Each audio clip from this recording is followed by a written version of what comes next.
Chapter 17. Genius 1 second. Remember if you want to go? The web provides you with wonderful novels to read. In a short few seconds, a dark red alarm light spread a tense and serious atmosphere to every corner of the transport ship. Although this sort of situation was rare for the military, there were always rules to follow. It was enough as long as the various departments and systems obeyed orders.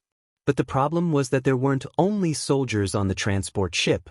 The moment the alarm rang out, the engineers of Quantum Corporation in Area C who were setting up the site and debugging the equipment were all dumbfounded. They stopped what they were doing and looked at each other, not knowing what to do. The supervisor present, Lieutenant Colonel Liu, had the highest military rank and was also quite experienced. He immediately said, "All non-combat personnel cease work and await further instructions." Lieutenant Colonel Liu was also busy contacting his superiors to confirm the situation. It wasn't easy to get clear instructions. He raised his head to look for the person in charge of Quantum Corporation, but the corner of his eye twitched. As the head of security, Liang Yongbo was sitting at the edge of the construction site. He didn't even raise his head as he fiddled with his wristband, ignoring the changes in the outside world. "They're bragging about how calm you are." Lieutenant Colonel Liu had always disliked this sort of arrogant and conceited fellow. He immediately straightened his face and walked over with large strides. Just as he was about to speak, a swift and fierce man wearing a sky-blue security uniform rushed in front of him and asked Yen Yongbo for instructions. "Captain, we've entered a state of emergency. Do you want to warm it up?" "Warm it up?" Black. Liang Yongbo still didn't raise his head as he calmly said, "You're wearing an exoskeleton armor and leaping around the warship. Have you ever thought about the feelings of the military? You haven't, right? If you haven't, then ask Lieutenant Colonel Liu." Lieutenant Colonel Liu had just walked over when he was stopped by these words. His imposing manner weakened. It was at this moment that Liang Yongbo raised his head to look at him. "Lieutenant Colonel Liu, what do you think?" The corner of Lieutenant Colonel Liu's eye twitched twice. In the end, he still forcefully held back his anger and forced himself to speak. "Command, the invasion of the Darksider life forms has a high probability of being related to the incident at the Research and Development District. Quantum Corporation's burners will participate in the pursuit and will temporarily be assigned to the Special Forces Squad 7. This is the Communications Identification Code." Liang Yongbo received the relevant data and nodded. "Very well then, I accept the order. But Lieutenant Colonel Liu, I suspect this accident has something to do with the people detained on the warship. I hope the military can increase their surveillance efforts to avoid any unexpected situations. F***CK your grandpa." Lieutenant Colonel Liu finally flew into a rage when a problem was pointed out in the matter he was in charge of. He couldn't be bothered to say anything more, so he turned around and left with a dark expression. Liang Yongbo didn't say much. He stood up and led Blackie in another direction. On the way, he sent a set of data to Blackie. "If that idiot wants to come, he'll need some time to vent his anger. There won't be any changes to the defense. Wait for an opportunity to move to Area A2. Make a big move. If you meet this person, create some accidents." The data was projected on Blackie's retina, showing the handsome and quiet face of a young man. "Love go, small say," net-cold Black was expressionless. He only nodded slightly, engraving that young face deep in his heart. The alarms and warning lights did not stop. Under the flickering dark red light, the prison building that was built between reality and illusion began to collapse after a brief moment of glory. Soon, it turned into ruins and returned to nothingness. After all, Luonen hadn't truly constructed a reasonable structure yet. There were many overly casual, future conceptions involved within. Being able to temporarily appear for a period of time was already a pretty decent confirmation. Of course, the most important thing was that the burning wraith was already completely unable to stir up a storm. Walala, walala. The heavily chained crow continued to retreat. No matter how much the burning wraith struggled, the chains that bound its body continued to dissect, slice, and analyze. The layers of the binding force gradually pointed towards the core essence. A layer of faint bloody light could be seen clearly flowing on the dark base of the chains. The bloody light changed against the flow, drawing back a marvelous heat. It flowed without end. This was the energy that came from the burning wraith. The accumulation of information analysis began to display its effect. A portion of the burning wraith's energy circulation mechanism was cracked. The chains drew back in time, giving Luo Nan support while weakening the burning wraith's strength. Such an outcome was truly timely for Luo Nan, who had left his body in a hurry. The energy poured into Luo Nan's soul. It was like a mouthful of hot soup in a state of extreme hunger. It was like a thick layer of clothing wrapped around one's body in the middle of winter. The results were immediate. The cold wind blades were immediately blocked outside. Within the space of 2 to 3 breaths, even Luo Nan's main body had the corresponding feedback. The state of hunger that was nearing its limit was somewhat alleviated. The situation was always like this. The burning wraith that had lost a large amount of blood had already turned from a wild boar that ran around randomly into a sled dog that wasn't very obedient. Then, it irreversibly transformed into a dead dog. Luo Nan saw the dead dog a few seconds later. The burning wraith was indeed well behaved. It floated in the air sickly. There weren't too many changes to its outer appearance. Even if there were changes, it wouldn't be seen. Only the outer layer of flames had clearly dimmed quite a bit. But there was something very eye-catching. Behind this toy, let's just call it behind for the time being. It dragged a very long tail. The heavily chained crow continued to control, slice, and analyze the burning wraith without end. And it seemed that this would continue for a very long period of time. Even though Luo Nan was in his soul state, he still let out a long breath out of habit. He had finally resolved this inexplicable trouble. He could finally put his energy back on the plane of reality. Luo Nan naturally paid attention to the alarm that resonated throughout the entire ship. Let's not talk about anything else. The terrible negative term, mutant, was already enough to explain a lot of things. But what was a Darksider life form? Luo Nan searched his memories, but there were no results. A clear change had already occurred in the surrounding situation at this time. There wasn't a shadow of a single person within the long internal corridor. But long and narrow cracks had opened up on the walls and floor of the corridor at an unknown time. Pale white smoke could be seen emitting from the cracks, quickly pervading the entire corridor. At the end of the corridor, the muffled sound of footsteps could be heard. 3 majestic exoskeleton armors formed a battle formation. They advanced forward step by step within the misty smoke. Aside from the smoke, the corridor was completely empty. There wasn't a single thing to hide in. The people on the other side looked as if they were facing a great enemy. It was as if there was an incorporeal monster that could hunt and kill at any time. Luo Nan suddenly had a very marvelous feeling when he witnessed this scene. Incorporeal. Why does it seem like this group of people have come to deal with me? The smoke within the corridor grew thicker and thicker. Luo Nan's mind stirred slightly. He didn't engage in the galloping horse style of charging forward like a violent hurricane. Instead, he pulled the half-dead burning wraith and circled around the corridor.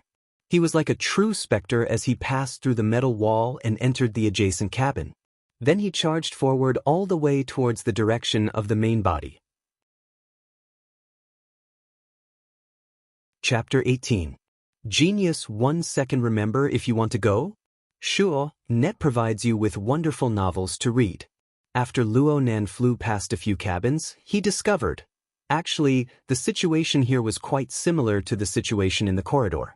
Several transmission ports were opened within the cabins.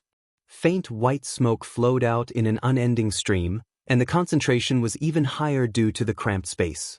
Many of the soldiers were fully armed and standing in the smoke. Their expressions did not change. It was obvious that they were very familiar with this situation. Of course, the smoke was definitely not poisonous. Luo Nan had paid special attention to the effect the smoke had on the soul body due to his previous sense of danger. But judging from the current situation, there was nothing unusual. He suppressed his doubts at the bottom of his heart and focused more on experiencing the feeling of passing through walls. Is this what an out-of-body experience looks like? Luo Nan used various methods to penetrate through 7 to 8 metal walls in a row before confirming his own state once more. His grandfather's formatting theory was a field of metaphysical knowledge to a large degree. Luo Nan would read a few books on philosophy, metaphysics, and mystic arts in addition to his usual research. It was not a difficult task for him to accept his current state. However, Luo Nan also sensed that this ability of his was far from reaching the level of perfection when compared to the ancient records and the knowledge of the mystic arts. When he'd just left his body, he'd almost been dismembered by the cold air of the outside world. Thinking about it now, he still had lingering fears. He had to rely on the burning wraith, this external fuel tank, to ensure that he could cruise for a long time.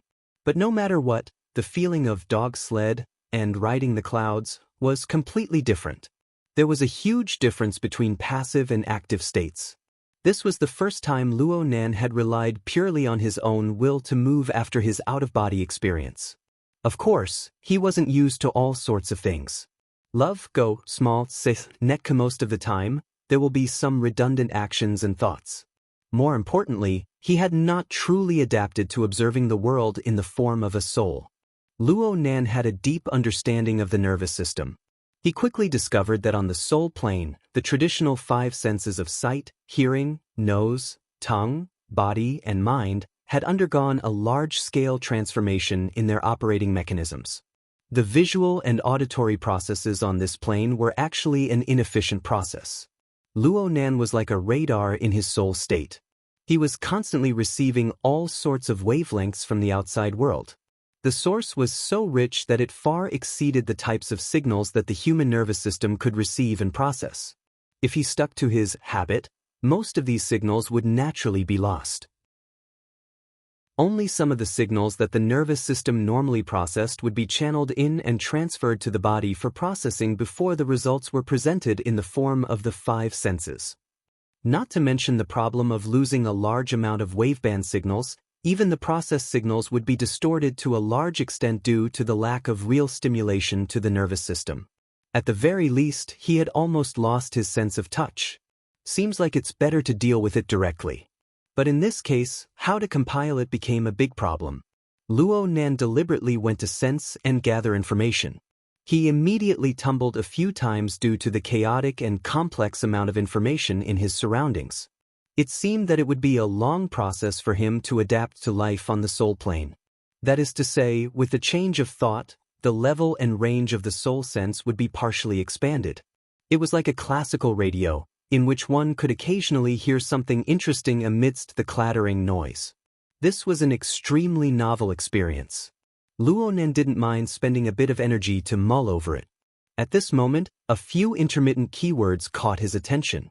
Luo Nan's mind stirred slightly, and a small deviation occurred in the direction he was heading. While he was releasing his senses, he was still separated by several layers of metal walls, yet clamorous noises assaulted his face. Luo Nan actually felt a strange sense of intimacy as he entered. This was because this was the place where Lian Yu, Li Xueqing, and the other rich kids were imprisoned. Luo Nan never thought that he would be able to enter and observe the environment he once stayed in such a marvelous way. He clearly existed, yet the others were completely unaware of it. It gave off a marvelous feeling of unreality. Lian Yu and the other rich kids were completely unaware that a specter had appeared beside them. They were having a great time arguing. Facts proved that one had to first find the cause of everything within oneself. The atmosphere between the group of rich kids wasn't any better after a certain pervert was imprisoned by himself. Because of the series of events involving the banned drugs, the imprisonment, and Li Xueqing, the group of people went from lamenting to complaining to arguing and clamoring. The atmosphere unwittingly became tense again. The alarm of the mutant and the strange situation of smoke pervading the air caused them to quiet down for a while. But it was unknown who took the lead and arguments appeared once more. But this time, the content of the argument had a bit of meaning. The focal point of their argument was the mutant species. The evidence for the mutant species spreading through the ocean is conclusive. You don't need to talk nonsense, okay? Are your ears stuffed with shit? Why would I deny the spreading through the ocean? I'm just saying that there's a lot of evidence pointing to the appearance of a new source of infection. The source of infection came from your mouth, right? F***CK. The so-called mutant species referred to the large-scale, highly contagious, mutated phenomena that began to appear in the later stages of World War III. It was simply the most destructive and terrifying example of the world's biology. The most popular explanation for its origin was this. In the depths of some oceanic trench in the Pacific Ocean, a door leading to the depths of the Earth's crust had been opened. Or perhaps it was an even more inconceivable place. Therefore, the fatal pollution came from the ocean. It passed through the marine biosphere to invade the freshwater system and the continent's ecosphere. In the short span of a few years, all sorts of plants, fungi, insects, animals, and even a small portion of humans received varying degrees of pollution. Under the catalysis of genetic mutation, they developed into all sorts of vicious and cruel monstrous life forms. For a time, they were at the very top of the food chain even now. Before the appearance of Quantum Corporation's Deep Blue platform, humanity was in dire straits when faced with such a terrifying species. They could only rely on large metropolitan areas to carry out their defenses. It was truly unbearable to recall. Because it was a matter of life and death, the mutant species was undoubtedly the hottest topic after World War III. Then you explain. What is a Darksider life form? The Mutant Species Encyclopedia was published in the year 2091. I have the complete set. There are 17 major species and over 2,000 types of mutations. Which eye of yours saw a Darksider life form? Sure, if you think your encyclopedia is a holy scripture, then I'm convinced. You're so stupid that I'm convinced. Wait. Finally, someone came out to stop the quarrel. There's no need to be angry about this matter. A new species of mutant can jump out at any time. We're all amateurs. It's impossible for us to figure it out. Hey, Towsy, your old man is a big financial backer of the field laboratory.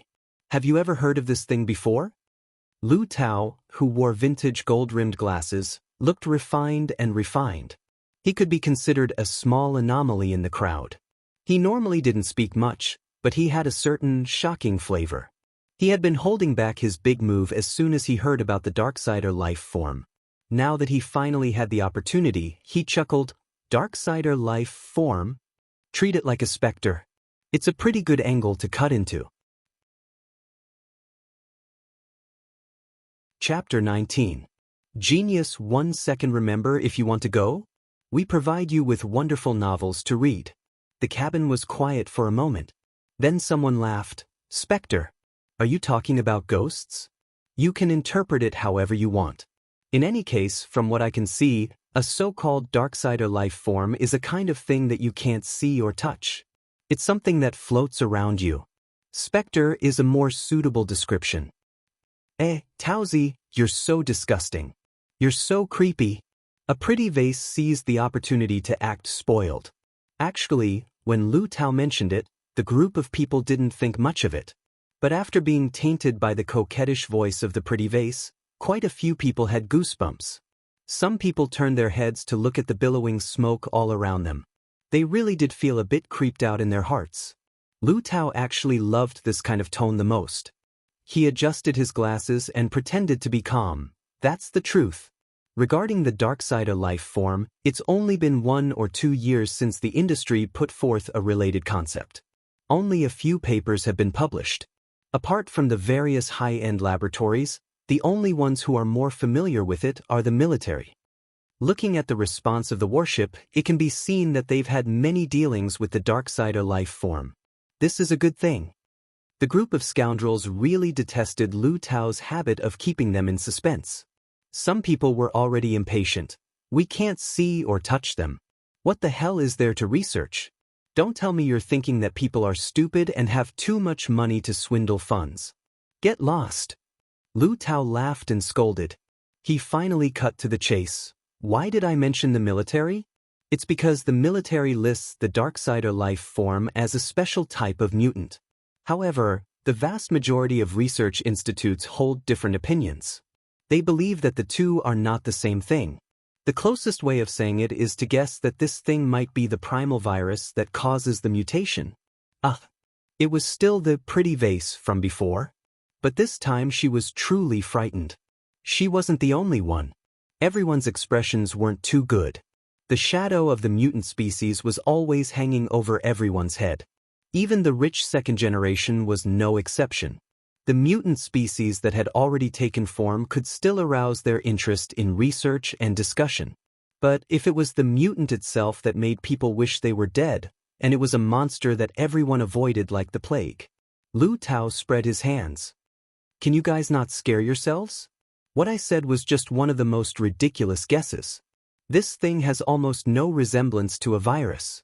In comparison, even the so-called dark matter life form is more reliable than it.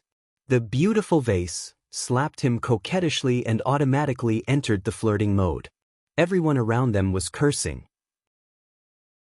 Lu Tao felt that he had been wronged. He simply didn't try to be mysterious and directly gave a simple introduction. In short, these dark-side life forms are like specters. They truly exist, but they can't be seen or touched. According to the nature determined in the laboratory, it can be determined that it almost never comes into contact with common particles, does not react with electromagnetic waves, and does not actively emit radiation.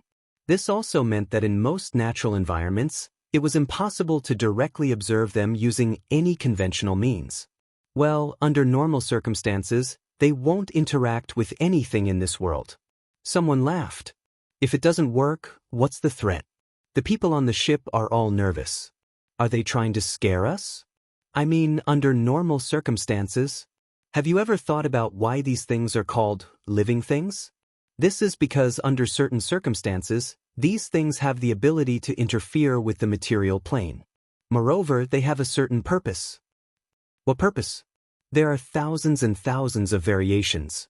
But according to statistics, nearly 40% of the cases where interference occurs are interference. Stimulation of the creature's emotions, causing people to lose concentration, be irritated, easily angered, sensitive, and so on. Luo Nan, who was listening to the side, was finally stirred. He sized up the burning wraith once more. This fellow was still in a dead dog state right now, but everything that had happened before had perfectly verified Lu Tao's description. The dark side of life form is extremely dangerous. Remember, the parts that we can't observe are meaningless to us because they don't interact with us at all. But as long as we are able to discover them, they are certainly threatening.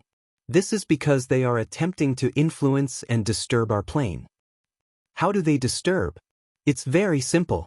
There's an old saying, know thyself and know thy enemy. Under normal circumstances, the dark side or life form doesn't interact with us. But once they have an intention, they must first understand us, make contact with us, and collect our information. This is like an active radar. Normally, if the radar isn't turned on, no one would be able to discover its existence. But if they search with a certain purpose, they will certainly emit a beam and expose their position. Luo Nan, who was observing the burning wraith, was suddenly startled. His attention became unprecedentedly focused. Of course, the dark side or life form is 10,000 times more hidden than a radar. They don't even need to emit a detection beam or anything. They just need to absorb the various wave bands in the air. Then they can analyze and process them in a way that we are unable to understand. And this is also the only opportunity we have to detect them. Lu Tao was high from talking. His arm pointed at the surrounding mist. Do you see this shadow mist? This mist releases a type of special particle. They are extremely sensitive to the various wave bands in the air. Once they discover which direction has a relatively concentrated nature change in the wave band, they can transmit the relevant data to the central AI through various sensors.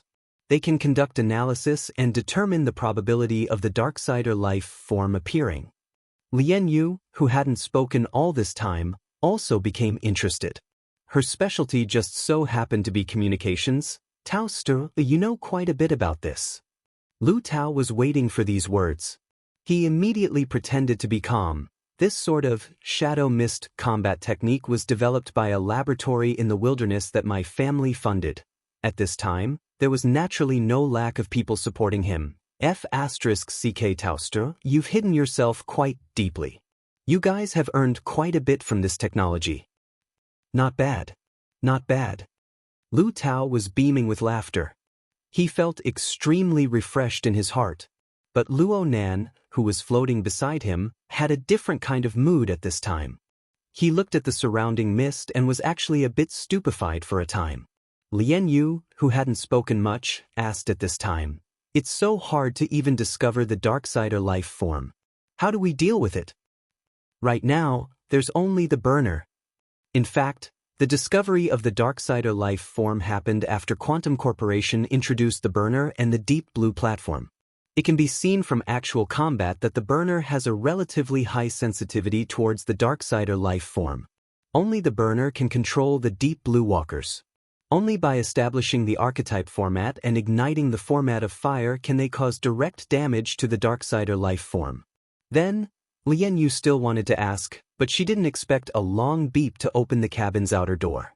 The sliding metal door was still moving when a strong and vigorous figure leaped in from the mist. A thick firearm was set up and tiny red dots of light danced chaotically throughout the room. They streaked across the faces of the rich kids who were at a loss as to what to do. "Get down. All of you get down."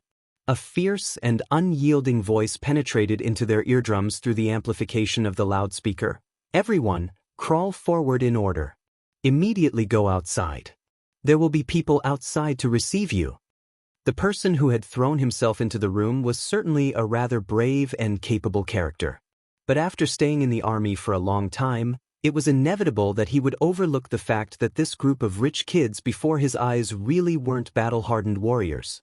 They were already completely scared silly when faced with this sudden situation. It was unknown who it was that cleared his throat after a mere half a second, but a sharp cry filled the entire cabin.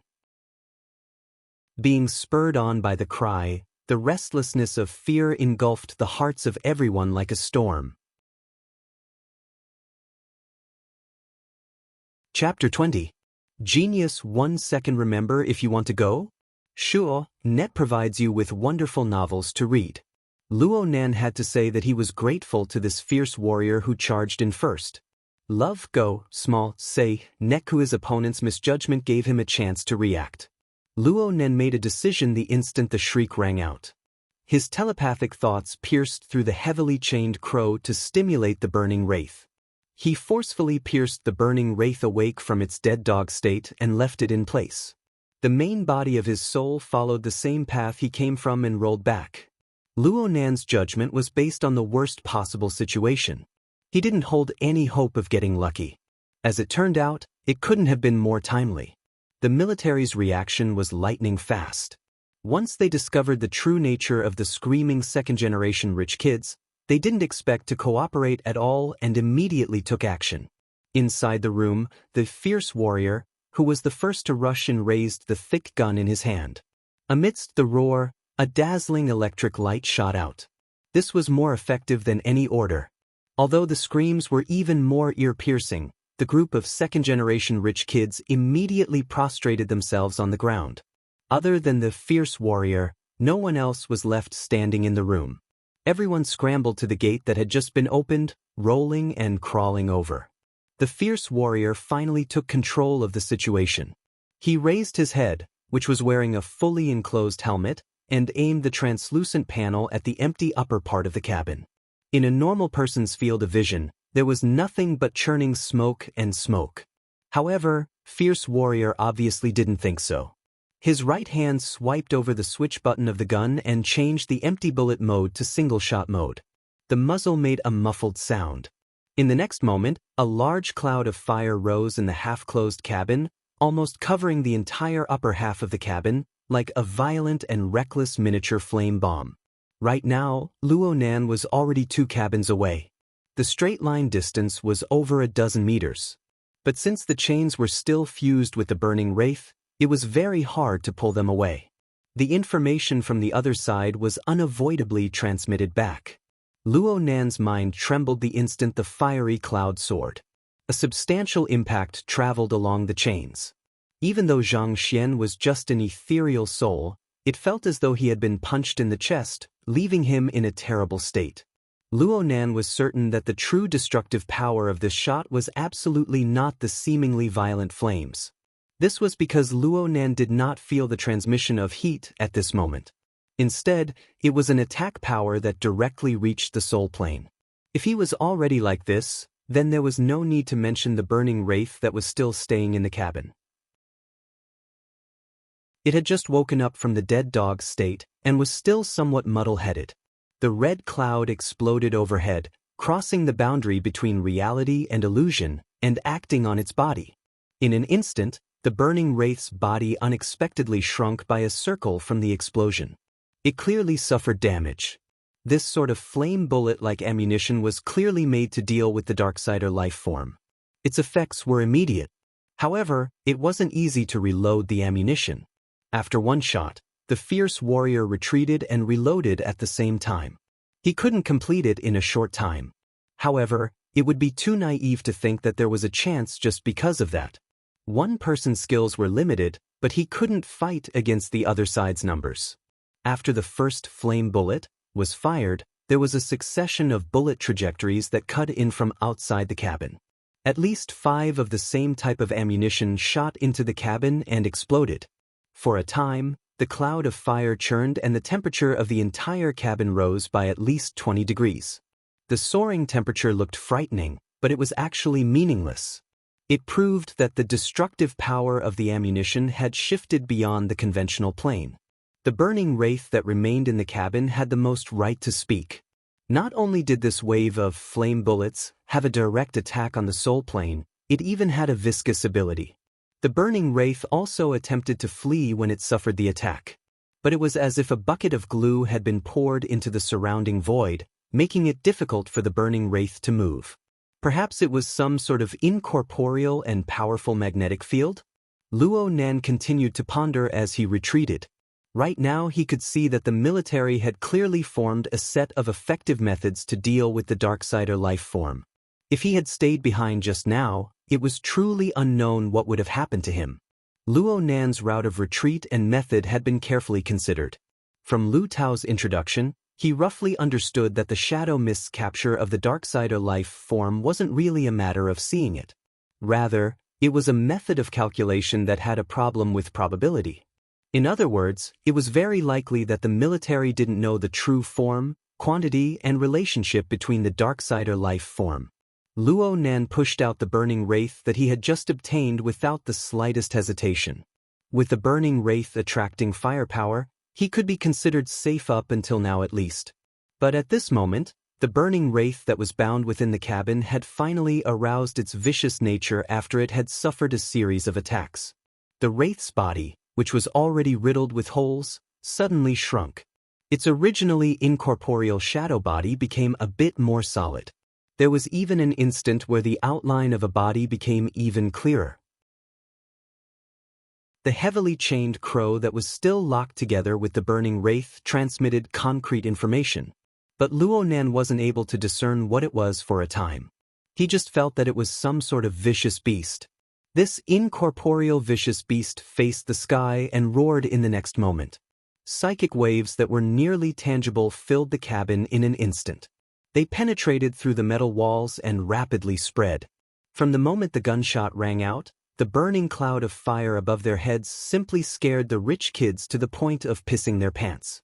They all screamed for help right now. Some people didn't even have the strength to crawl cleanly.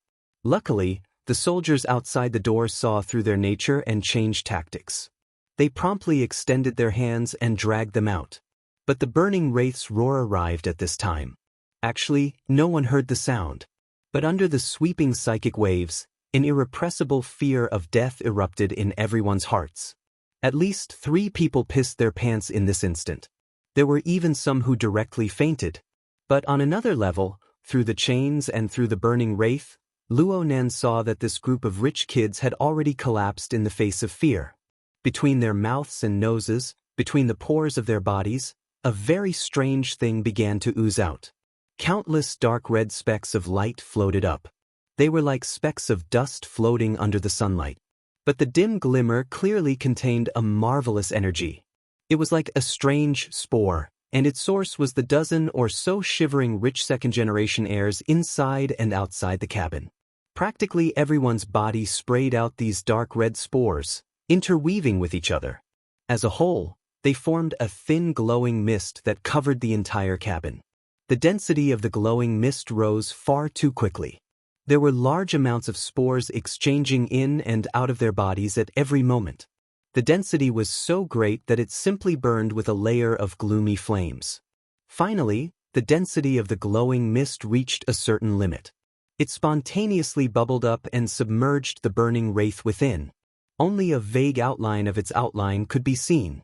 At first glance, it looked like Luo Nan had sketched the wraith in the beginning. It was just that it was much more concise.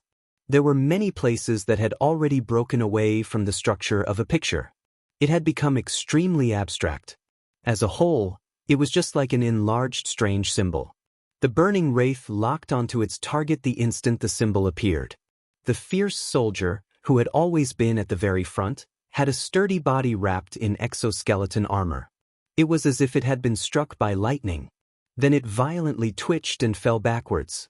However, a faint smoke rose from the tangible body, and then it showed signs of dissipating. Chapter 21. A Genius in 1 Second Remembers Love? Speak, Net, providing you with wonderful novels to read. Luo Nan was familiar with the series of circumstances that occurred within the cabin. One was the roar of fear. It was practically a replay of Luo Nan's experience on the viaduct. And on the soul plane, a few more essential things were exposed. Looking at the other people's expressions, it was clear that they knew nothing about the spore. Then, there were the fallen fierce warriors. Luo Nan felt the unforeseen events that happened to the fierce soldier.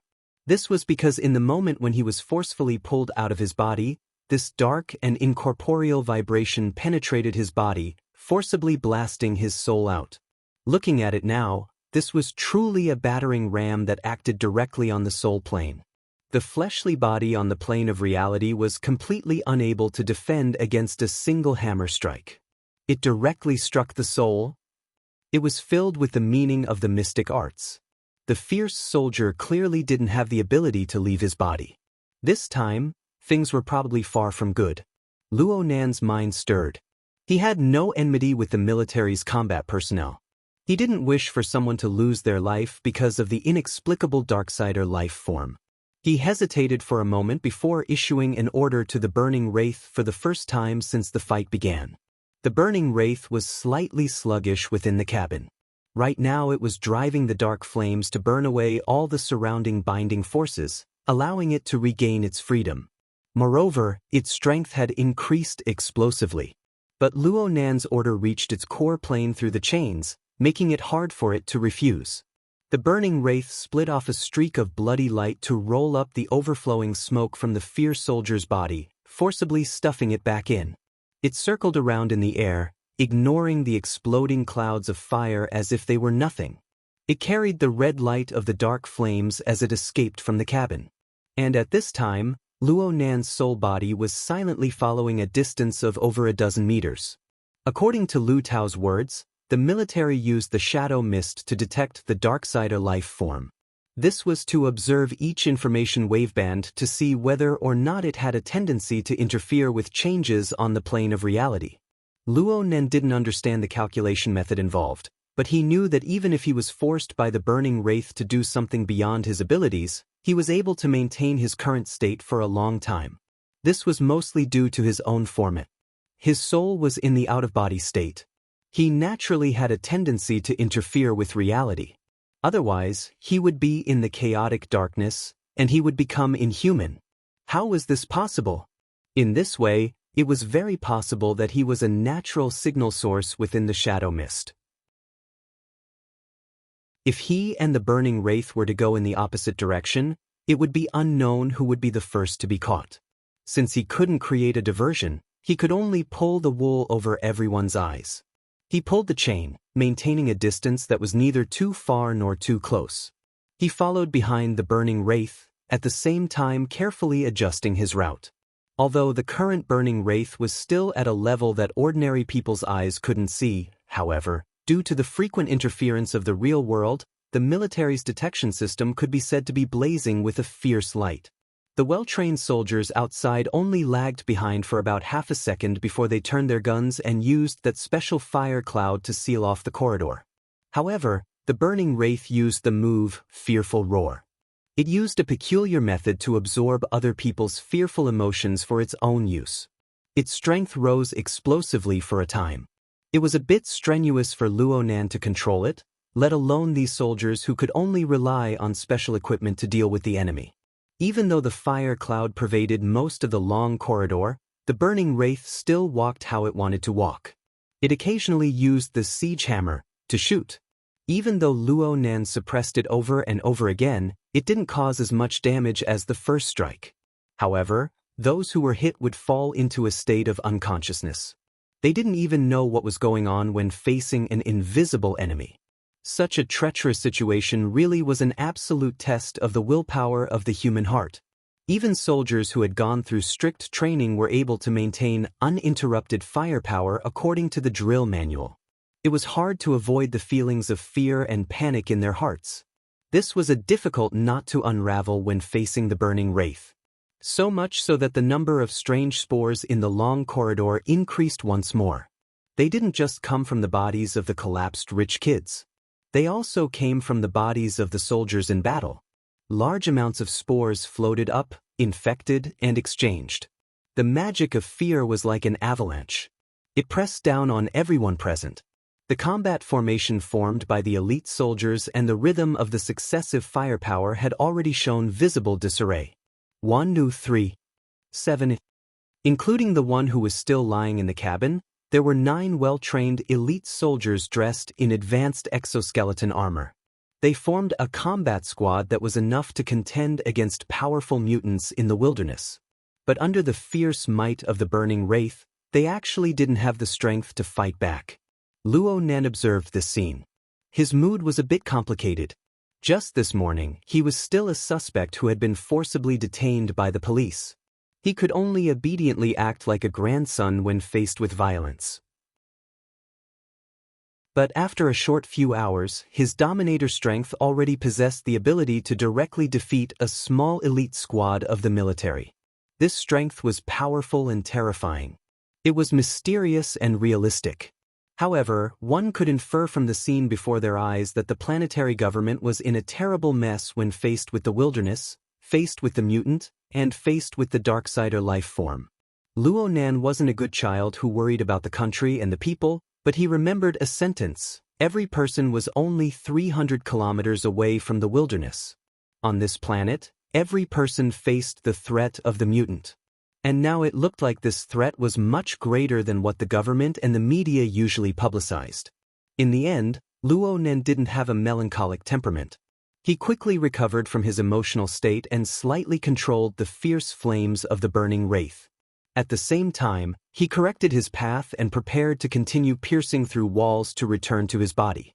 But the burning wraith transmitted a restless reaction in the next moment. It was just a hair slower than the burning wraith. Luo Nan had an inexplicable feeling as well. He shifted his attention, but he heard a wave of muffled footsteps. At the end of the long corridor was a bright color like the azure sea. It turned a corner and approached step by step. It was also in exoskeleton armor. The head was a bit flat, and it had a multi-angular helmet. It was once known as the most masculine exoskeleton design. But from Luo Nan's perspective, it was like a praying mantis pouncing on its prey. The reflection of light from every corner possessed a penetrating power like the edge of a blade. A low and fine hissing sound rang from the back of this completely sealed helmet. At the same time, the exoskeleton's shoulders, chest, abdomen, ribs, and every other part of the 4 limbs all had minute deformations. The entire armor seemed to have expanded by a size in an instant. And marvelous patterns of light began to appear on the coating layer of the armor. They appeared flat, circular, hyperbolic, and all sorts of other shapes. Fine electric currents seemed to be leaping about on the outer shell of the armor. But upon closer inspection, how could it be electric currents? It was clearly a layer of fine interweaving flames. They stuck rigidly to the outer shell of the armor that was deep blue like the sea. Only the dazzling light of the flames swayed faintly. Deep Blue Walker? Archetype format form. Many thoughts jumped in Luo Nan's mind in succession. Finally, they all came to one place: format of fire. Before this thought had even finished, a translucent light of fire sprinkled out from the body of the deep blue walker that advanced with large strides. The quality was crystal clear, like a soundless overflowing wave of water. It pushed through the long corridor and interweaved with the all-encompassing cloud of fire emitted by the military.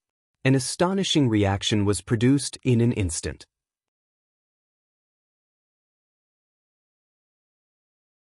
Chapter 22.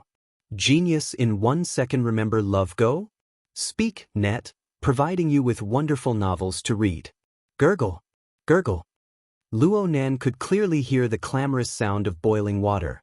In fact, the majority of the long corridor was filled with fire clouds that were boiling. The swelling and bursting dark red bubbles were piled together.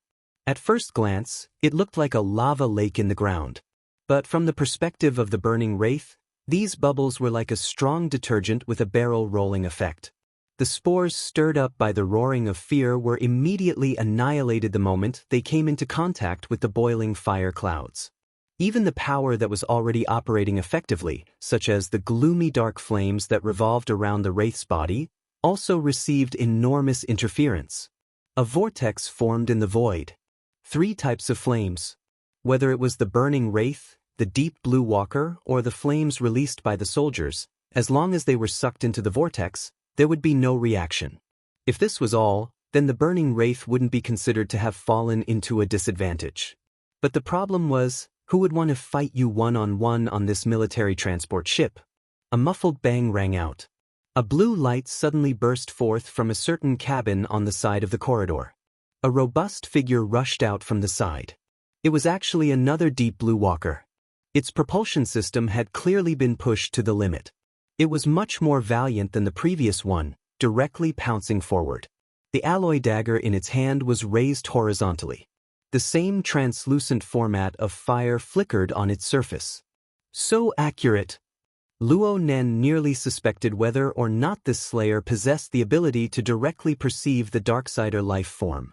The direction of the dagger's edge was actually cutting straight at the area where the burning wraith was located. It was near the center. The burning wraith's reaction was a bit slow. Perhaps the distance between the two was too close, or perhaps it lacked a sense of danger from a physical attack. Only when the fiery light of the dagger neared its body did it blur its figure in an attempt to dodge. In the end, it was still too late. No matter if it was the outer layer of gloomy dark flames or the inner layer of near-nothingness of the shadow wraith, a long scar that could be seen with the naked eye was directly cut open. Everything within was transformed into nothingness. On Luo Nan's side, the information transmitted by the burning wraith suddenly turned chaotic. Then a ruthless power burst forth. The burning wraith's vicious nature had already been aroused. It completely disregarded Luo Nan's previous orders. The siege hammer no longer held back and directly struck. The slayer's protective format of fire abruptly darkened, and its body, which was still gliding through the air, lost control. It crashed into the metal wall of the long corridor with a loud bang, leaving a few shallow dents in the sturdy alloy. Many people exclaimed in surprise. But with this collision, the exoskeleton armor weighing hundreds of kilograms bounced back. The protective flames on his body dimmed even more, and the flames on the dagger in his hand almost solidified. Like this, he leapt into the air and swung his saber again. Oh no! Luo Nan cursed inwardly. It looked like this blade had deviated quite a bit from the previous strike. It had only swept to the periphery of the burning wraith. But that tyrannical and fierce will had already converged and linked up with the format of fire, directly attacking the core of the burning wraith. Receiving 2 consecutive strikes, especially the last saber strike, directly caused the burning wraith's reaction to become disordered, and it froze on the spot. Love Go small sure enough, although this thing looked ferocious, it was actually most afraid of going against a firm and strong will. It had been subdued by UCI before, and now it was stupefied by a single saber strike. Of course, the Slayer's situation wasn't good either. After that saber strike, it directly smashed flat onto the floor, sliding into a corner, and stopped moving. Save him! At this time, the first Deep Blue Walker to enter the field and control the field gave a loud order. At the same time, he seized the opportunity to control the format of fire, causing the already imposing fiery cloud vortex to encircle and crush the burning wraith. But perhaps the chaotic situation in the long corridor gave birth to misgivings in his heart. The surrounding fiery cloud vortex couldn't be considered particularly tight, and a certain problem appeared in his judgment of the burning wraith's position. It just so happened that Luo Nan had given the burning wraith a stimulus at this time, forcing it to awaken from its stupefied state. The burning wraith didn't care about revenge or anything. It simply transformed into a rainbow of light, forcefully breaking through the weakest point of the fiery cloud. Then it tunneled through the ground, directly passing through the body of a rich second generation, and entered the lower deck of the warship. The central AI's judgment was as sharp as before, but the rich second generation lying on the ground in the long corridor acted as human shields, making it hard to continue the follow-up measures. It could only order a second wave of interceptions. The first Deep Blue Walker to enter the field shook his head. He had no intention of pursuing. He took off his sealed helmet, revealing a handsome and solemn face. It was none other than Yen Yonghua. At this time, the medic went to look at the fighter on the ground, whose life or death was unknown. But before they could truly make contact, the fighter suddenly flipped over and sat up. He pushed the medic aside, and then a heavy fist smashed onto the floor. The fighter's emotions were completely displayed with resentment and fury. Yen Yonghua walked forward. His usually grave and stern face revealed a smile for the first time. He extended his hand towards the fighter. Captain He, controlling your emotions is the #1 task when dealing with the Darksider life form. Moreover, you've already done it to perfection just now. I know very well how I've done things. The fighter simply didn't pay attention to Yen Yonghua's good intentions. Its voice was low and cold. Then it used the assistance system to stand up and recalibrated its armor. Captain He, the fighter turned the translucent panel of its helmet around to face Yen Yonghua. Quantum Corporation's professional quality can be considered trustworthy. I hope we can cooperate in the future and reduce unnecessary mistakes. I treasure this time very much. Yen Yonghua faintly smiled. That's only natural. The fighter turned around and left. Yen Yonghua followed behind. He carefully savored the low and hoarse voice and the special flavor that belonged exclusively to a woman. He also pondered over whether or not there was any other meaning to her words. Several seconds later, he hung his head down and used the company's public channel to give his subordinates a reminder. The target strength is strong. Everyone, when cooperating with the military, the first task is stability. Blackie especially, don't be impatient and rush forward. First, be a good support. Blackie naively replied, I know. I'm watching. According to wartime regulations, all non-military communication channels were either blocked or monitored. They weren't allowed to speak carelessly either. Yen Yonghua's words and actions quickly drew a warning from command. But since there wasn't any sensitive information within, and it coincided with the military's position on Quantum Corporation, the criticism was just routine business. Only Yen Yonghua and Blackie, the two people involved, understood the true meaning within. Delay the operation for now. Observe and wait for changes. Yen Yonghua hung his head down. His mind spun. Today was truly a lucky day. I actually got the chance to get to know and interact with Captain He. Compared to this koi that could ascend the Dragon's Gate at any moment, the malnourished little cub of the Luo family could be put aside for now.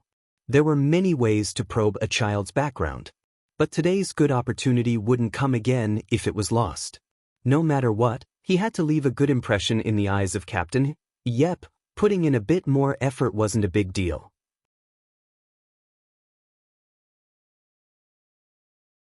Chapter 23. Genius 1 second. Remember if you want to go? Sure, Net provides you with wonderful novels to read. Yen Yonghua had indeed fulfilled his promise. In the following period of time, he followed Captain He and the military's small team of burners. They rushed to every deck and corner of the transport ship in pursuit of the Darksider life form. This pursuit continued for around half an hour. The Darksider life form even charged out of the ship's hull in the end in an attempt to escape. But in the end, the 5 Deep Blue Walkers joined forces to surround and kill him. Captain, he even obtained the opportunity to strike a fatal blow for revenge. The chaos on the warship finally subsided. However, Luo Nan's soul body had already quietly returned to the confinement room while this chaos was still flourishing. The heavy metal door isolated the clamor of the outside world. In the confinement room, the main body was still sitting. The tip of the pen was still on the paper. His eyes were half closed, as if he was in a trance. Luo Nan had never observed himself from this angle before. He just felt that it was peerlessly bizarre for a time. He felt that it was like a lifetime had passed. But right now the burning wraith was already powerless to supply energy to Luo Nan. The chill within his soul had accumulated within his body. It was extremely uncomfortable. Luo Nan didn't waste any time. His soul directly returned to his body. The embarrassing scene of passing through his body that he was most worried about did not happen. When his soul was close to his body, the boundary between reality and illusion appeared in a trance, manifesting into his visualization diagram, a tetrahedron with its inscribed circumscribed sphere. The inner sphere wrapped around the 5 viscera and 6 bowels, and the tetrahedron divided the inner and outer boundaries.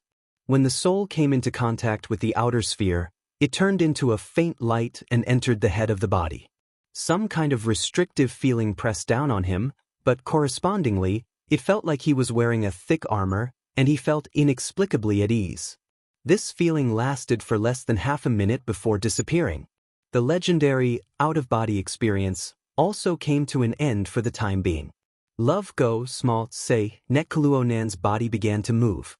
He pinched the shaft of his pen and slightly swayed his neck. He adapted once more to the state where his body and soul were one. Judging from the current situation, the skeleton was indeed the carrier and armor of the soul. At the very least, it was inevitable that the skeleton was a power plant. As for the astral projection, it was just like traveling. Without sufficient capital, it was better to be cautious. In reality, without the burning wraith, if he wanted to leave his body, he really would have to consider it carefully. The burning wraith was done for. It hadn't been long since the spirit and flesh had become one, but the burning wraith had sunk into a land of death. The continuous attacks had already far surpassed the limits of what it could bear. Moreover, it had also encountered the slayer it feared the most. The format of fire and the tyrannical will had fused together, causing fatal damage to it. Losing the burning wraith was of course a pity, but compared to his own life, what was the big deal? Luo Nan took a deep breath. Though his soul had already returned to his body, there was still a test before him. At a level that ordinary people couldn't see, the heavily chained crow was gradually retracting, like a snake that had retreated into a deep hole to hibernate. So far, he hadn't attracted anyone's attention. But Luo Nan couldn't afford to be careless in the slightest before he could completely retrieve it. Retrieving the heavily chained crow took a total of around 10 seconds. But from Luo Nan's perspective, it felt like 10 years had passed. Luo Nan faintly felt that there were some subtle changes on top of the heavily chained crow, but he didn't have the mood to think too much about it. He maintained his drawing posture all the way until the chains were completely retracted, returning to nirvana along with the visualization diagram. Occasionally, he would draw a few lines that even he himself couldn't make heads or tails of. He silently waited. He really didn't know whether or not the Deep Blue Walker would break through the door in the next second and press the muzzle of a gun against his head. Nothing happened 5 minutes later. Luo Nan was finally able to let out a long sigh of relief. He looked at the notebook once more. The perfectly fine sketch of the prison building had already been destroyed by his subconscious scribbling. This was fine as well. Luo Nan closed the notebook, raised his head and closed his eyes. He leaned against the back of the chair, wanting to empty his mind and truly relax for a moment. But who knew that a prompt would ring out in the next second? The metal door slid open amidst the crackling sound of electricity. Luo Nan suddenly opened his eyes. His body nearly sprung up, but in the end he still slowly relaxed after a moment of stiffness. He sat up, pretending to be at a loss as he looked toward the door. As for whether or not he was pretending, only the heavens knew. Luo Nan let out a breath of relief when he saw the person at the door. It wasn't a deep blue walker. It wasn't any fully armed combat personnel either. It was the captain who had brought him here before. Come with me. The captain's tone was quite calm as he indicated for Luo Nan to follow him. Luo Nan didn't think too much about it. He got up and followed. He boarded the transport device with the captain and entered the internal communications line. Luo Nan maintained his silence within the completely sealed transport device. He had always had an introverted temperament of few words. It was fine for him to sit like this for an entire day if others didn't take the initiative to talk. In the end, the captain had to give some instructions. The police have already boarded the ship. The investigation will begin immediately. You're a minor. There are many rules. Go see a lawyer right now and make some preparations. Lawyer? Luo Nan was a bit baffled. You guys hired him? It has nothing to do with our military. The captain gave a simple response. The transport device arrived at another area of the warship at this time. Some arrangements had already been made here. Luo Nan took a cursory glance and saw that there was an interrogation room, a waiting room, an analysis room, and so on. There were also all sorts of sampling and analysis equipment. There were so many of them that they appeared to be quite well organized. Most of the people operating in this area didn't wear the most common gray military uniform of the Air Force. Instead, they wore the black uniforms of the Xia City Police. The captain didn't stop. He led Luo Nan to a room in the corner of the area. He knocked on the door and pushed it open, indicating for Luo Nan to enter. The room was a bit noisy. A woman wearing a business suit leaned against the edge of the table. Her head was lowered as she fiddled with the flexible screen in her hands. The AR effects of the flexible screen were clearly turned on to the max. The silhouette of a beast floated onto the screen, leaping and running. The light and shadow effects were quite gorgeous. The sound effects were quite astonishing as well. At least the howl of the beast sounded quite horrifying. Luo Nan actually recognized it. This was the worldwide popular 10 Days in the Wilderness. It was a phenomenal mobile game. Hold on. This level is quite difficult. The professional woman didn't even raise her head. She casually greeted him and used her finger to poke and poke on the flexible screen. This absurd scene made the eyes of the captain who brought Luo Nan in twitch. Luo Nan didn't care. He nodded to the captain and went straight inside. The difficulty of 10 Days in the Wilderness was extremely high. It only took a few steps for the game character to be buried within the enormous maw of the mutant. The professional woman sighed and raised her head. A smile blossomed on her delicate and beautiful face. Hello. Luo Nan, right? I'm the lawyer entrusted by young Master Xie, Zhang Ying. Oh, Xie Junping. Luo Nan wasn't the least bit shocked by this answer. Or perhaps it could be said that he had been waiting for this result all this time. Right now it looked like that good-for-nothing fellow hadn't disappointed him in the end.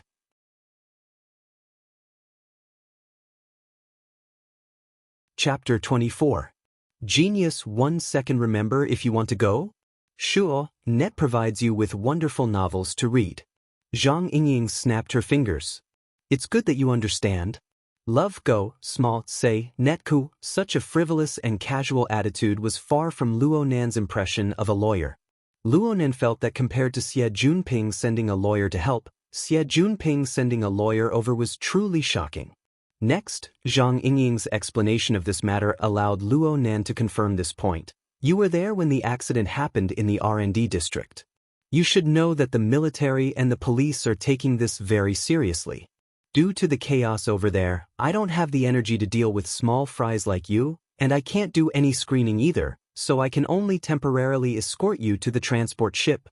Well, it can be considered a blessing in disguise. Luo Nan was dumbfounded as he looked at her. Where is the fortune? Zhang Yingying blinked. It's a blessing not to rely on either side. You're still underage, right? Thank goodness we intervened in time on the transport ship. Otherwise, if we went to the police station and followed the strict procedures, there's no way we could hide it from our family, hee. Luo Nan was left speechless.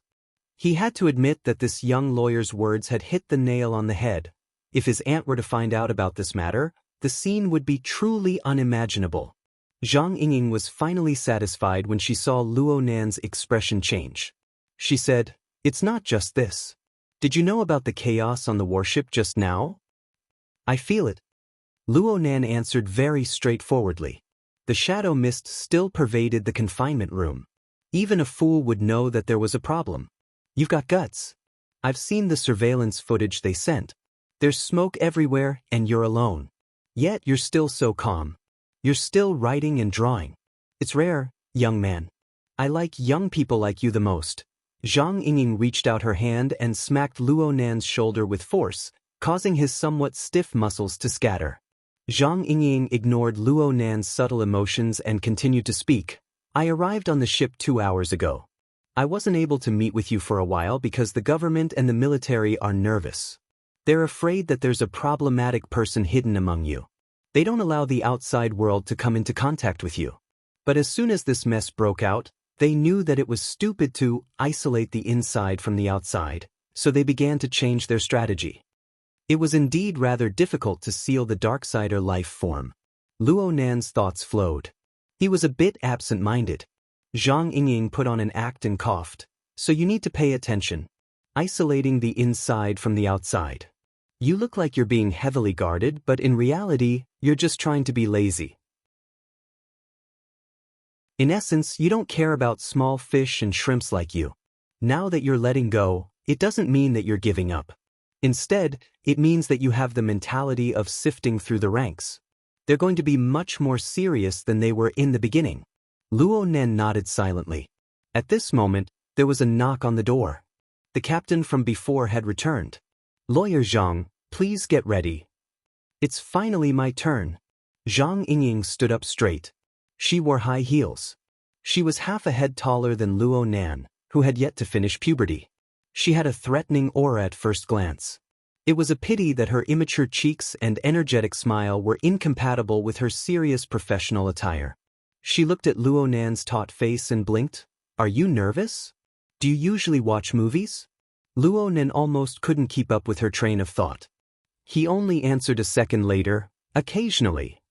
"In the movies, what do the villains say when they face the police?" "Please talk to my lawyer?" "Bingo!" Zhang Yingying slapped Luo Nan's shoulder with force once more. She took the lead and walked out. Luo Nan stared at the slender figure of the female lawyer. One conclusion was already clear. No matter what her true goal was, this lawyer Zhang was not someone that Xie Junping could control. "What are you standing there for? Let's go. Let's get this over with." Zhang Yingying urged Luo Nan from the front. Luo Nan laughed and followed her out. The stream of people in the temporarily opened interrogation area seemed to have increased a bit during the time they were talking. Xie Junping had hired a lawyer for Luo Nan. Naturally, the rich kids, as well as the other prisoners, wouldn't fight alone. According to Zhang Yingying, the private lawyers of the rich kids had already consciously formed a temporary team to negotiate with the police. Strictly speaking, Zhang Yingying was also a member of this temporary team. It was just that she had never taken it seriously before. The military personnel automatically withdrew upon entering the interrogation area. The police took over and conducted all sorts of sample tests. Luo Nan didn't say a word from beginning to end. He did whatever he was told to do. He was extremely cooperative. The calculations of the government and the military were roughly the same as Zhang Yingying's judgment. Therefore, the police's attitude was extremely serious as the executors. Therefore, Zhang Yingying's grand words of, "getting this over with," were just words. All sorts of inspections, all sorts of interrogations, all sorts of procedures had to be completed.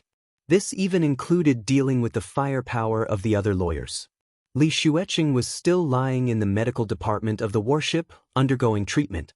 His family certainly wouldn't let this matter rest. Of course, they couldn't eliminate the possibility of using this to divert attention. This wasn't Luo Nan's area of expertise. Fortunately, he had Zhang Yingying by his side. Though the bold words of "a quick and decisive battle" were ruined, the young female lawyer displayed a powerful strength that was able to discern man's talent without any hindrances. Of course, Luo Nan didn't understand the negotiations behind the scenes, causing all the firepower to be like thunder but little raindrops. They were silently annihilated. From Luo Nan's perspective, the entire interrogation process was nothing more than repeating the events from when he left his home in the morning to when he was arrested 7 or 8 times. Then, he cleared the stage. Oh my, what a waste of time. Zhang Yingying walked out of the interrogation room with large strides. She ignored the expressions of the surrounding police officers and let out a long sigh. She casually lifted the sapphire blue scarf around her neck a bit, revealing half of her snow-white chest. Right now, a full 10 hours had passed since their entrance. The marathon schedule really was exhausting.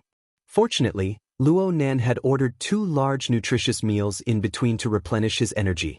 He could be considered to have made it through the most difficult period. Zhang Ying clapped her hands. Okay, the matter has been resolved perfectly. The police will only leave behind a file for future inquiries. The main focus is still on the matter with the R&D district. As for the so-called personal injury here, relax. There won't be any repercussions. The world of the rich. Luo Nan was like a normal nationalistic youth. He snorted coldly in his heart. Then I can leave now? Not yet. It's impossible for a warship to land for you alone. A landing craft also costs money. So you still need to wait for those people to finish their interrogation before you can leave. It seems like yeah, you're the first. So you still have to wait. Luo Nan sighed soundlessly. At this time, his heart inexplicably sensed something. He turned his head and saw a transport vehicle dragging a few disassembled exoskeleton armors pass by not too far away. A swift and fierce man with a dark complexion and a buzz cut was on top of the vehicle. His gaze fell upon Luo Nan's face. He didn't conceal his coldness at all. It was the same even when Luo Nan met his gaze.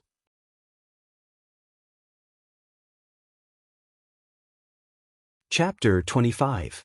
A genius in 1 second remembers love? Speak, Net, providing you with wonderful novels to read.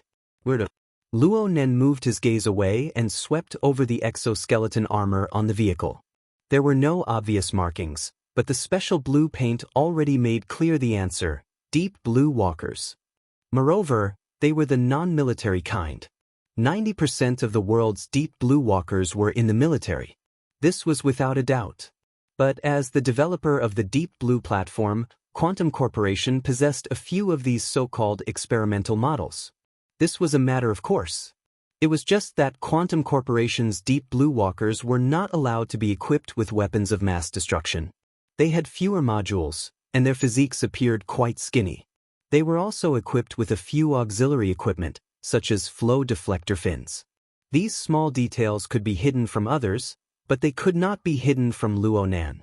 He was even able to find the one that he had once crossed paths among these exoskeleton armors that looked completely identical. The second from the left was the field controller. He was the first to engage in combat with the burning wraith, and he played an extremely crucial role in the final encirclement. Luo Nan's eyes slightly narrowed. The system layout and parameters of the Deep Blue walkers were undoubtedly highly classified. Only bits and pieces could be pieced together from many channels.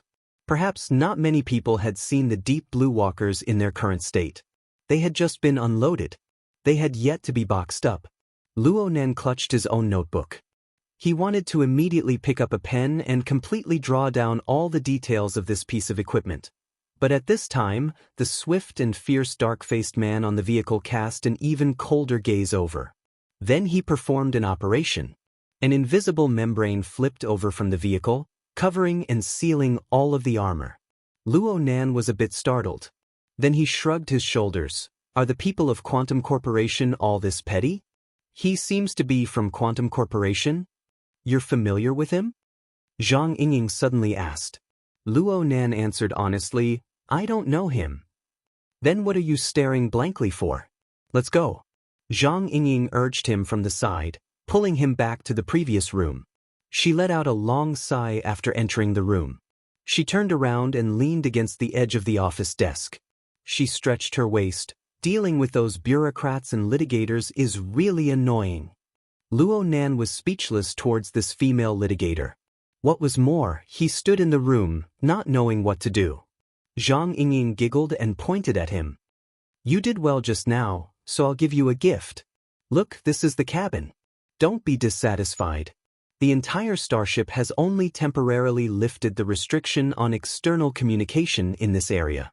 Otherwise, how can we play the game? Luo Nan subconsciously glanced at his wristband. Sure enough, the communication and network functions were unblocked. What's with these dozens of missed calls? Flipping through it roughly, he found that most of them were from his cousin, Emoya. Starting from the morning, there were 25 of them in total. Then, from 7 p.m. onwards, my aunt also had 3 records. It was already 10 p.m. Luo Nan just felt his scalp go numb. He was unable to think of anything else. He hurriedly made a call back. Naturally, he was looking for his usual accomplice, Miss Emoya. Sister? Ah, Nan. Emoya's voice was filled with uncertainty. Sister, what's the matter? What's the matter? What have you been doing all day?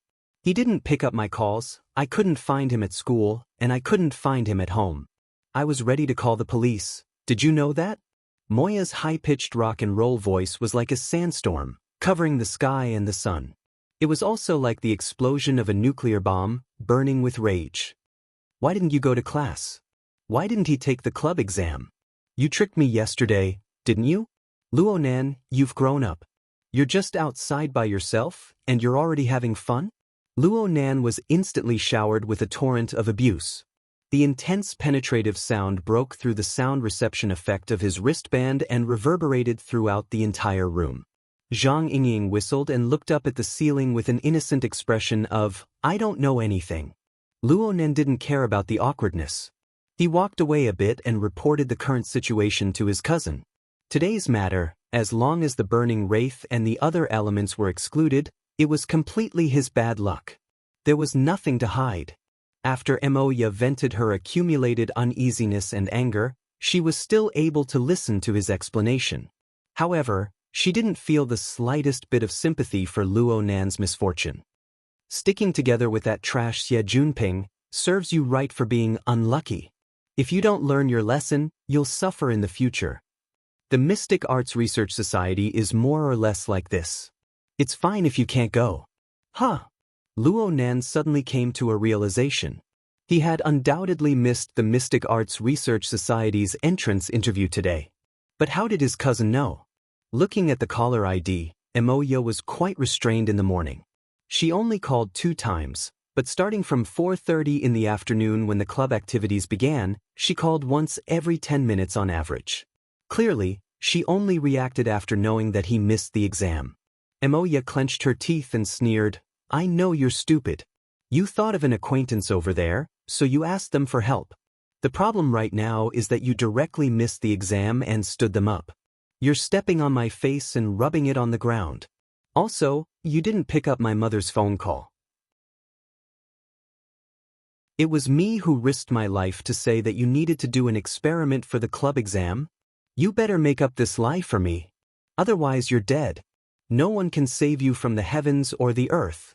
Luo Nan's heart warmed. He knew that his sister had certainly done quite a bit of work in private. Directly missing the exam this time would indeed make things very awkward.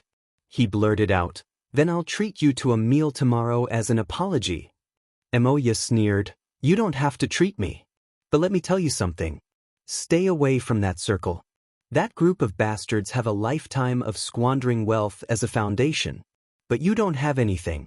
I don't want to use the family property I'll inherit in the future to help an idiot like you. The final conversation between the sister and brother had nothing to do with familial love, but Luo Nan had long since become accustomed to his cousin's way of speaking. He didn't mind it. He also learned that Emoya was guarding his apartment in Blue Bay Community right now. Naturally, he thanked her profusely. Emoya completely disdained this. She said in a loud voice, I'm going to the show. Then she hung up the phone. Emoya had formed a band with other people since her university days. She already had a bit of fame in the Xia City area and was currently on the rise. She was busiest every night, but today she was guarding the apartment for Luo Nan's sake, waiting for news. There was no need to say how much face she had given up. But Luo Nan couldn't help but grimace when he thought of the task his cousin had arranged for him. He pondered for a moment, but he still plucked up the courage to give his aunt a call. He didn't dare to mention today's matter. He just used Mo Yu's lie to fabricate a reason that the interview needed to test his experimental abilities. As for the exam results, he could only say vaguely that the results would come out tomorrow. He had to deal with it first. It wasn't good for him to turn on a video call. He couldn't tell if his aunt believed him or not from the phone. He just felt that his aunt was quite easy to talk to tonight. She even let him rest early. He had inexplicably passed the test. Perhaps his aunt felt that there was some misunderstanding because he was hesitating about the exam results? That would be for the best.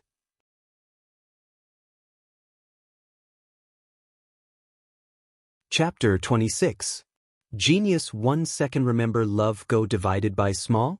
Talks.net provides you with wonderful novels to read. In any case, this phone call wasn't much different from a harsh entrance exam. Luo Nan let out a breath of relief after hanging up. He relaxed all of a sudden. Love Go, small, talk, netku. He turned his head to look at Zhang Yingying and unexpectedly discovered that she was flipping through the notebook he had casually placed on his seat. The page she flipped to was the distorted sketch of the prison building. Though it had already been destroyed by Luo Nan's unconscious messy lines, Zhang Yingying still looked at it extremely seriously. She even used her hand to trace the direction of the lines. Luo Nan frowned and coughed. Zhang Yingying raised her head. She wasn't embarrassed at all. Instead, she asked him with interest, "This is a fantasy diagram, right? Why did you draw it? Was it because you felt something while sitting in the confinement room? What does the distorted layout represent? And what do those tools of violence symbolize? The outer lines are also very interesting." Luo Nan originally wanted to refuse to answer, but when he saw Zhang Yingying's expression, he suddenly thought of the subtle attitude she had displayed from time to time ever since they met. A sensitive chord suddenly plucked at his heart. Luo Nan looked at Zhang Yingying once more with a completely different gaze. He swept his gaze up and down with a few more probing thoughts. "Hey, is this hard to say? I just felt that I should draw it this way. The feeling came, so I just drew it this way." Luo Nan was simply spouting nonsense, but Zhang Yingying was actually very satisfied with this sort of answer. Feeling it. This is very good. Luo Nan grew more and more curious towards Zhang Yingying, but he didn't want his notebook to remain in her hands for too long. He reached out and took it back, minding his own business as he sat back in his seat. It looked like he didn't want to talk much, but Luo Nan was actually pondering over how to further prove his own judgment. And at this time, he heard Zhang Yingying call out, "Hey, want to play around?" Luo Nan raised his head and saw Zhang Yingying raise her flexible screen to indicate to him, 10 days of combat is the essence. It's much more enjoyable than playing solo." Luo Nan wasn't in the mood to play, so he casually declined. But Zhang Yingying was especially insistent. Right now she was just a lively and playful young girl. Her mental age seemed to be even younger than Luo Nan's. Come on, it's killing time. Looking at the police's progress, it might not be over in another 7 to 8 hours.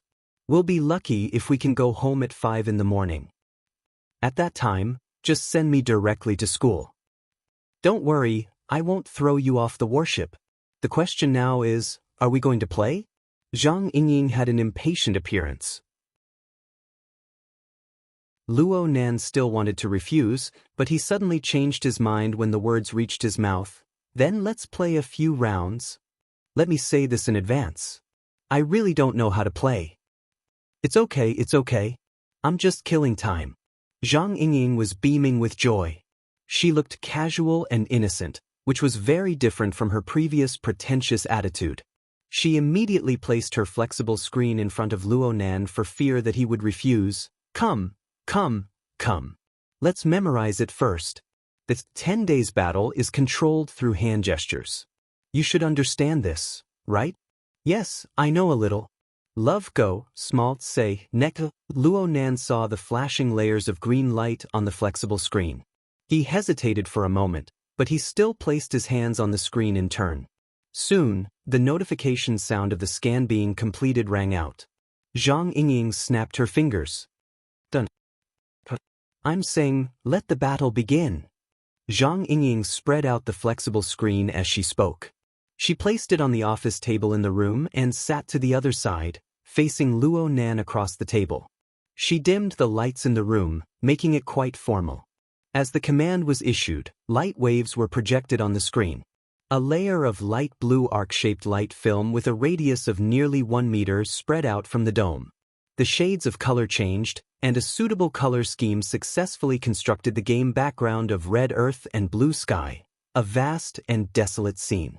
Just by looking at the augmented reality AR special effects, one could tell that Zhang Yingying's flexible screen was certainly one of the top brands in the market. It was actually able to turn a portable mobile game like 10 Days in the Wilderness into a medium-scale wargame. Luo Nan sat upright outside of the game area. He looked at the vast wilderness, condensed on a tabletop. Virtual characters wearing all sorts of exoskeleton armors shuttled back and forth. It would be a lie to say that his heart was like still water. He was only 16 years old. Playing games was human nature. How could he be completely immune to it? His heart was itching to give it a try when he saw the exquisite game screen. For a moment, he wanted to blend in and truly roam the wilderness. For a moment, he wanted to wantonly smear destruction on it. The subtleties of the human heart could not be more than this. Yes, he played games too little. Zhang Yingying quickly chose her character in front of him. She crossed her fingers and propped up her chin with the back of her hand.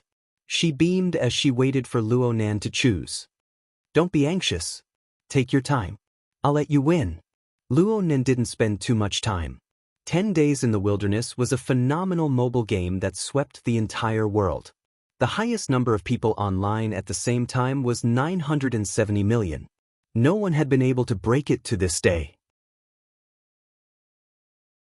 Right now, it had begun to leave the mobile game domain and was released on various immersive game platforms.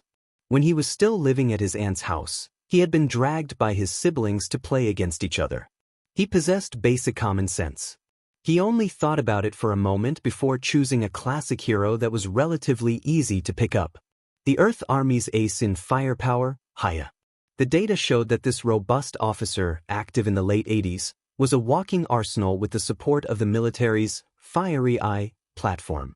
Though his movement speed was slow, his violent and accurate firepower was enough to eliminate the majority of enemies from a distance of 500 meters.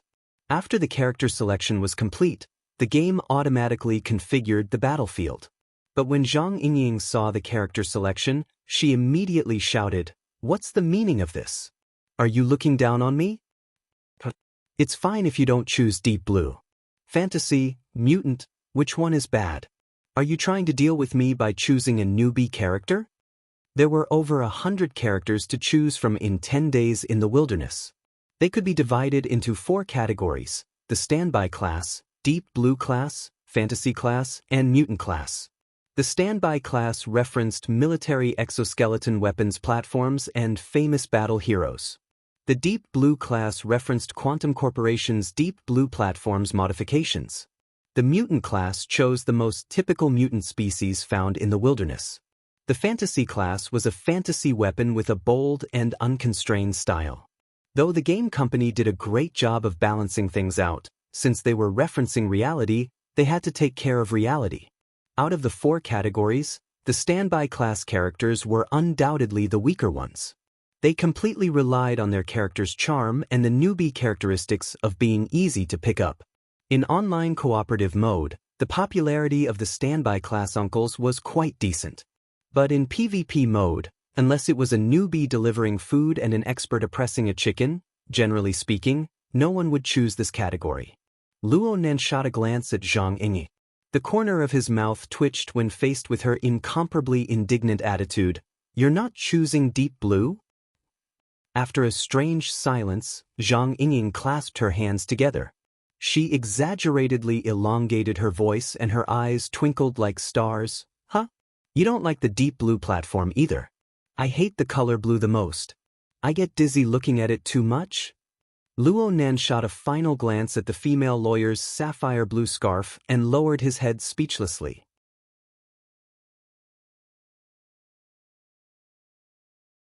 Chapter 27. Genius 1 second remember if you want to go? Sure, Net provides you with wonderful novels to read. The game interface had already begun to operate at this time. Luo Nan gradually came to a decision in his heart. He was already disinclined to get entangled with Zhang Yingying. He swept his eyes over the wind speed and temperature data and made a gesture to advance forward. Love Go, Small Say, Netkaheya and his pet, the mechanical dog Nubi, which carried 2 boxes of ammunition, chose the highest hill in the surrounding area and began to climb. Zhang Yingying curled her lips and crossed her arms in front of her chest. She didn't do anything at all. Her mutant character, Wind Glory, floated in the air as if everything was within her control. Luo Nen understood her intentions. She was abandoning tactical maneuverability and directly deciding victory head-on. This was undoubtedly the best situation for a character like Haya to display his combat strength. As a newbie, Luo Nen recognized this preferential treatment. He controlled Blacktooth to set up a weapons platform at the top of the hill. He paid the price of completely sacrificing his mobility to achieve maximum firepower. Luo Nan waited for everything to be prepared, but he didn't say anything. He just made a provocative gesture. Zhang Yingying curled her lips and changed her hand gesture for the first time. She controlled Wind Brilliance, which was like a giant poisonous bee, and dashed all the way. In the blink of an eye, she had already crossed the center line of the battlefield. At this time, the marked distance between them was 987 meters. 900, 800, 700, Haya's light electromagnetic gun began to rumble, drawing a bright trail in the sky. Zhang Yingying suddenly became excited and announced anxiously, "I will crush you." No matter how amusing Zhang Yingying was, her skill in controlling the game was certainly far above Luo Nan's. Wind Brilliance's enormous body charged forward and danced in and out of the increasingly dense bullet trajectories. Once it broke through the 500-meter life and death line, it changed its location a few times, and the bullet comments that it had worked so hard to weave were torn apart. Nubi was corroded by the venom, and his ammunition exploded. Heya was also swept across the neck by the transparent bee wings, KO, Inji him. First blood. Across the desk, Zhang Yingying wagged her index finger at Luo Nan. Should I change my character? Luo Nan didn't say a word. He chose to restart the battle. Zhang Yingying accepted the challenge with a smile.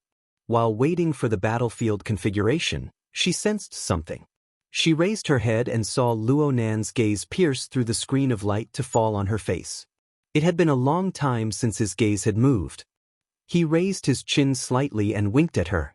What do you think? Beautiful, right?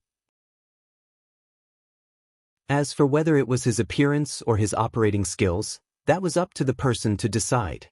Luo Nen didn't respond. His gaze slightly shifted away, but it didn't take long before it circled back.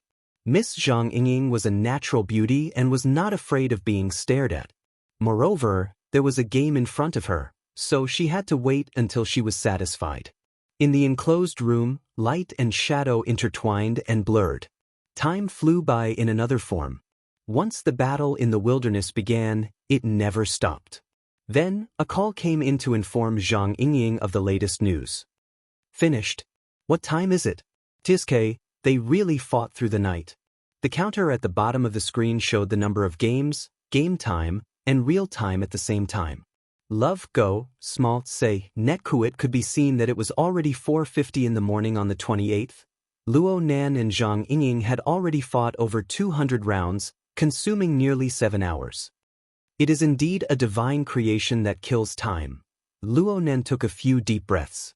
Not only was he not tired from playing for a long time, his brain was in a state of extreme excitement. Right now he had to do something. Luo Nan picked up his notebook, flipped to a blank page, and began to write. In a short dozen or so seconds, the lines of the glittering pen had already sketched out a rough outline. It was still in the style of a sketch. He didn't ponder over the details, just drawing out the body movements of the characters and a more typical background. On the screen, a young girl with an indistinct face supported her cheek with one hand. Her other hand was making gestures.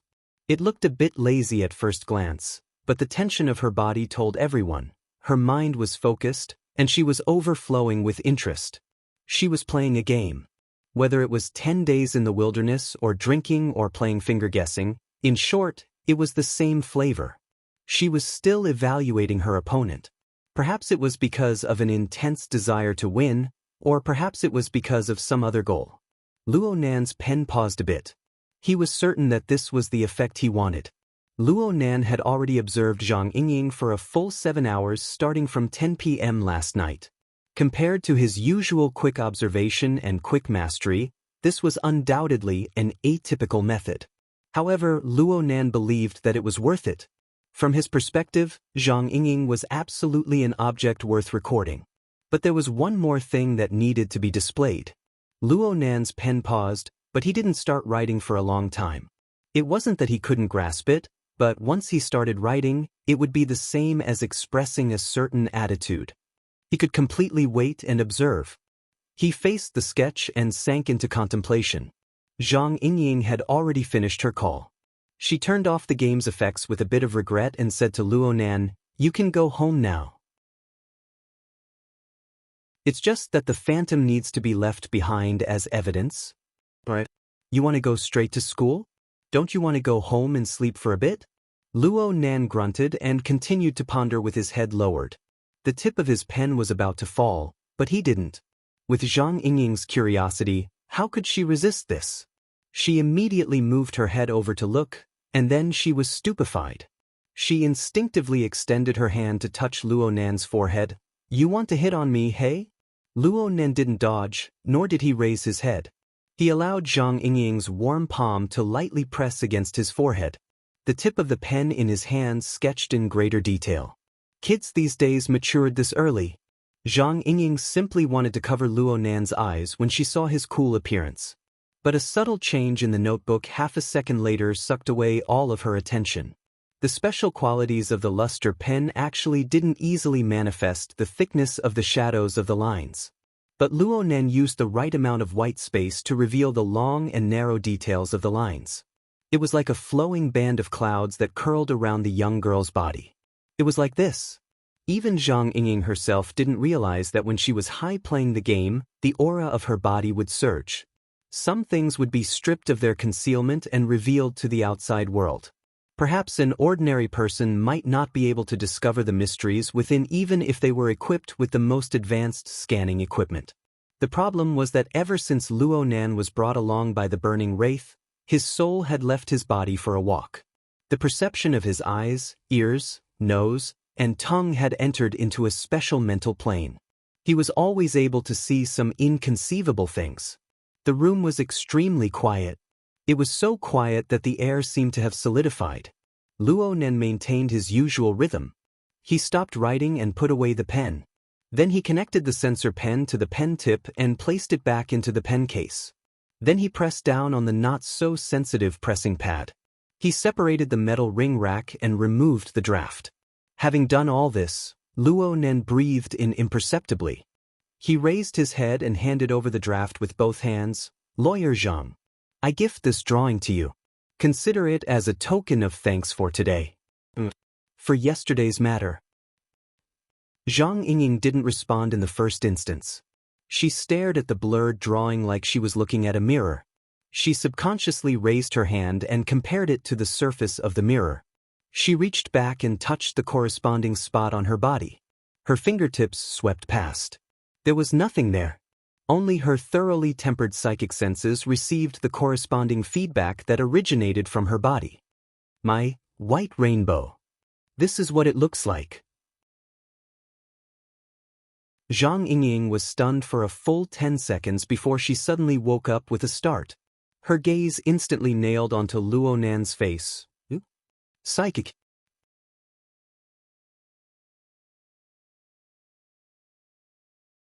Chapter 28. Genius 1 second. Remember if you want to go? Sure, Net provides you with wonderful novels to read. Which one? Even though Luo Nan had already made many preparations, he was still a bit stupefied by this sudden form of address. Zhang Yingying's gaze was like a sharp blade, slicing back and forth across Luo Nan's face. But in this instant, Luo Nan's reaction could not be any more real. In the end, she gained nothing. And at this time, Luo Nen recovered from his momentary bewilderment. His eyes immediately lit up. A shaman. Ugh, I think I spilled the beans. Zhang Yingying laughed and said, "All right, I'll accept your kindness." She took the paper, using it to block Luo Nan's line of sight. But because of this, her eyes couldn't help but linger on the paper again. Every time she looked at it, she would meow out of curiosity or scratch it. It was so torturous. 2 seconds later, Zhang Yingying couldn't help but put the sketch aside and asked directly, "Why are you painting like this? What is a shaman?" Their gazes, questions, and curiosities collided in the void. The situation was tragic. Unfortunately, no one was willing to make the first move. For a moment, they stared at each other in a deadlock. Since Luo Nan was sitting, there was a relatively large height difference between him and Zhang Yingying. He tried to stand up. However, just as his butt was 2 centimeters away from the chair, Zhang Yingying unceremoniously slapped his shoulder. This little bitch had quite the strength. It was as if a heavy barbell was pressing down on Luo Nan's shoulder. His entire body was forcefully pressed back, and even the metal chair creaked. Zhang Yingying leaned her body forward, practically touching Luo Nan's face. Her posture looked extremely intimate, but she believed that Luo Nan could certainly feel the pressure she exerted. "Come, tell me, why are you painting like this?" "I don't remember." Zhang Yingying suddenly paused. She was, after all, a very intelligent person. She was just shocked by the sudden change. Now that she had calmed down, her brain was already working efficiently. Her eyes narrowed dangerously. "Are you testing me?" Zhang Yingying suddenly came to a realization. That sketch was simply a trap Luo Nan had set for her. It was to probe her reaction. It was very clear that Luo Nan had already begun to suspect the purpose of her actions before he even started writing. Of course, suspicions were just suspicions. Luo Nan was able to skillfully and magnanimously use his own abilities to set up a trap for her. This was truly a pleasant surprise. Luo Nan sat on the chair. He didn't avoid looking at Zhang Yingying's beautiful face, which was already within reach.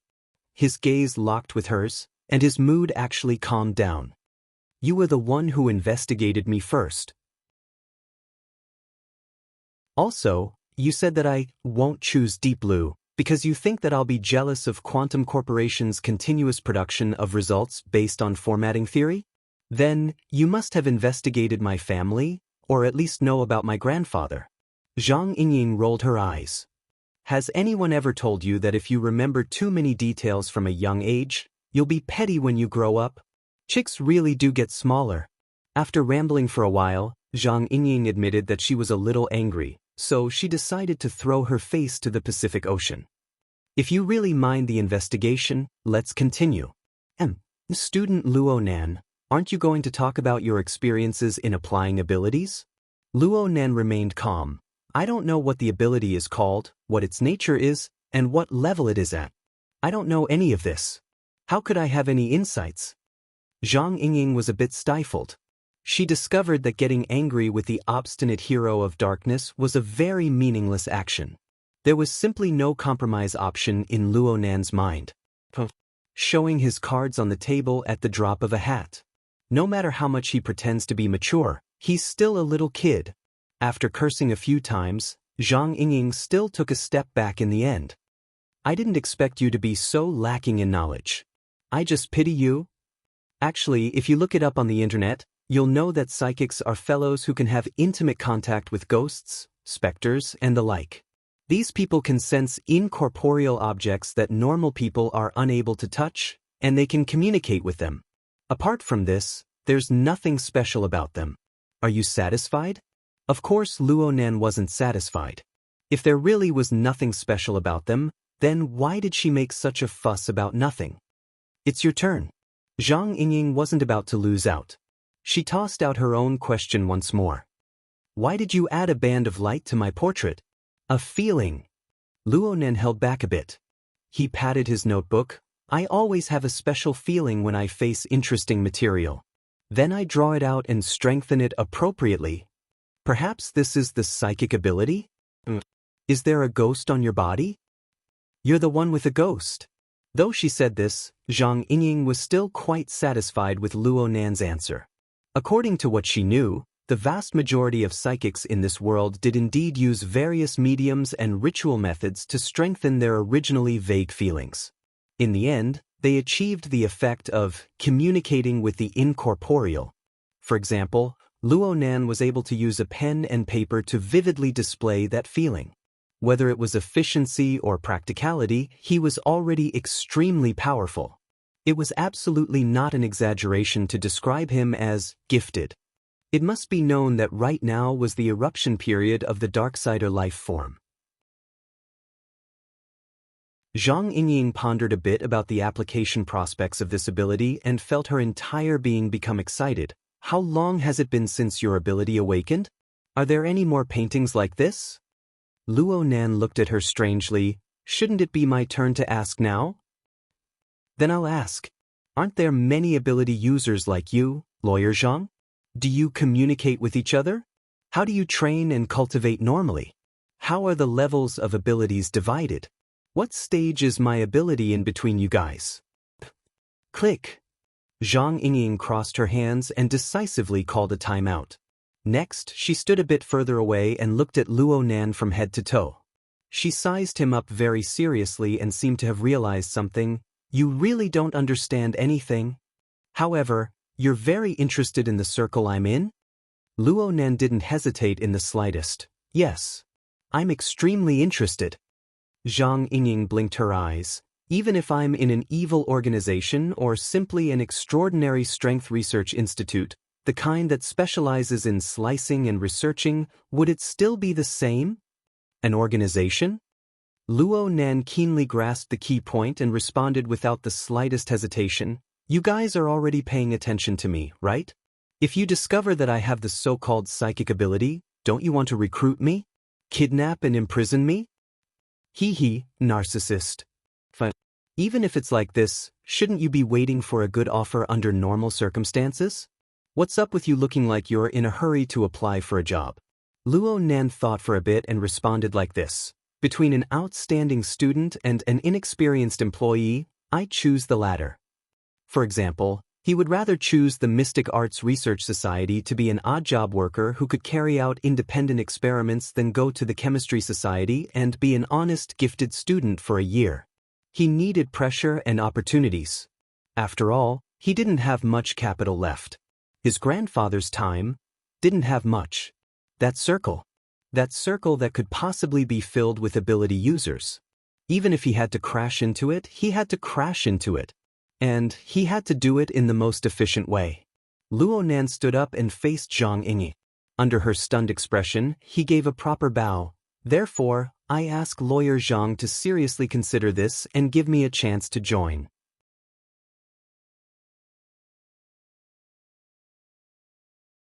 Chapter 29. Genius 1 second. Remember if you want to go? Sure, Net provides you with wonderful novels to read. Zhang Yingying maintained her silence for a few seconds after Luo Nan bowed. Love go, small, say, neck. Only when Luo Nan straightened his body and looked straight ahead did Zhang Yingying pursed her lips slightly. She slowly opened her mouth and her voice sank a bit. I can understand how you feel. Even though they have amazing abilities, they don't know how to explore their secrets. They can only face one problem after another and walk in circles. Looking around, they can't find anyone they can communicate with. They don't know what kind of attitude the world has towards a different kind. Many people in the circle were once like this. She took a light step forward and placed her hand on Luo Nan's shoulder. Only this time, her hand was placed extremely gently. You have determination. This is very good. But you have to understand what you will face. Zhang Yingying's voice suddenly swallowed. Luo Nan looked over in astonishment. He saw the female lawyer's face. Her eyebrows, the corner of her eyes, the line of her lips, and even her plump cheeks all trembled and warped. In the end, she couldn't hold it in. She exploded with laughter. I'm sorry. Zhang Yingying's saliva sprayed directly onto Luo Nan's face. She hurriedly reached out her hand to wipe it off, but halfway through, she saw Luo Nan's incomparably marvelous expression. A second wave of explosive laughter erupted out. In the end, she could only powerlessly press down on Luo Nan's shoulder to support her body. She laughed to her heart's content the entire way. Ha! Oh my God, you really believed it, didn't you? I've only heard of such a fledgling before, and now I've finally met one. Zhang Yingying laughed until she was curled up powerlessly. Her chin was pressed against Luo Nan's shoulder, preventing her from crouching to the ground. Luo Nan had a warm and fragrant body in his embrace, but who knew how much of a shadow this hot and sexy beauty had cast over him? Of course, Zhang Yingying knew that she had gone overboard. She apologized with all her might, but every time she apologized, she couldn't help but break down when she saw Luo Nan's expression. She tossed and turned until the military sent people over to urge them to leave the ship. Only then did she recover. Nearly 24 hours later, the investigation by the government, the military, and Quantum Corporation finally came to an end. There was no reason to detain too many people, so they began to chase them away. Zhang Yingying held onto the crook of Luo Nan's arm the entire time they were on the way out of the ship. She begged for forgiveness with soft words. Even though everyone was looking at him, he had no intention of letting go. I'm sorry. As a man, you must be broad-minded, right? At most, I won't say that your chick can't grow up anymore. Crack. Luo Nan finally called a halt. He understood. She wasn't using her beauty. She was using awkwardness to force him. Luo Nan had to concede defeat to Zhang Yingying's shamelessness. Moreover, he was a bit irritated by her style of beating around the bush and not getting to the point. All right, Lawyer Zhang, Miss Zhang, I just want to know about this industry, information that is meaningful. Let's leave everything else in the past, okay? Zhang Yingying was finally satisfied. She let go of him with a grin. Sure, let's talk in the car. Luo Nan bid farewell to the military transport ship. He bid farewell to an entire day of annoyance. He sat in Zhang Yingying's sports car. Love go, small, say, Luo Nan intentionally kept his distance from this shameless girl, so he sat alone in the back seat. Zhang Yingying turned to look at his expression and almost burst out laughing again. Only when Luo Nan raised his cold and sinister gaze did she restrain herself a bit. All right. Let's get to the point. First of all, I can be sure that you've certainly read too many novels. You think that people like us carry out mysticism from beginning to end and form some secret society or dark organization. Aside from not reading novels, everything else was correct. Luo Nan was speechless for a time. Zhang Yingying chuckled as she started the car. What era are we in right now? Experts don't flaunt.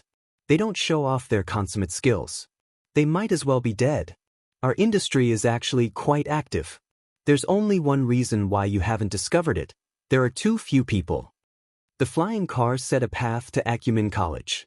It cut into the superconducting road and entered a constant speed gliding state. The percentage of ability users has been constantly rising in recent years. But according to the most recent and most extensive statistics, excluding the vagrants of the wilderness and the burners of the military, there is only one ability user per 20,000 people. There are less than 600,000 people in the entire world. As for the number of awakened who are truly recognized by the circle, the number is even fewer. According to the latest statistics of the society, there are approximately 70,000 people. This is the result of the society's constant promotion of the Awakening Project and the nurturing of new people for the past 20 years. Society? Luo Nan caught onto the keyword. It's a professional society. We also need to protect our rights and interests, okay? Of course, due to our small scale, we are affiliated with the International Science Exploration Association. We are classified as professional explorers. In the future, you can directly go to the Exploration Association of this city. You can resolve a lot of miscellaneous matters there. Let's continue talking.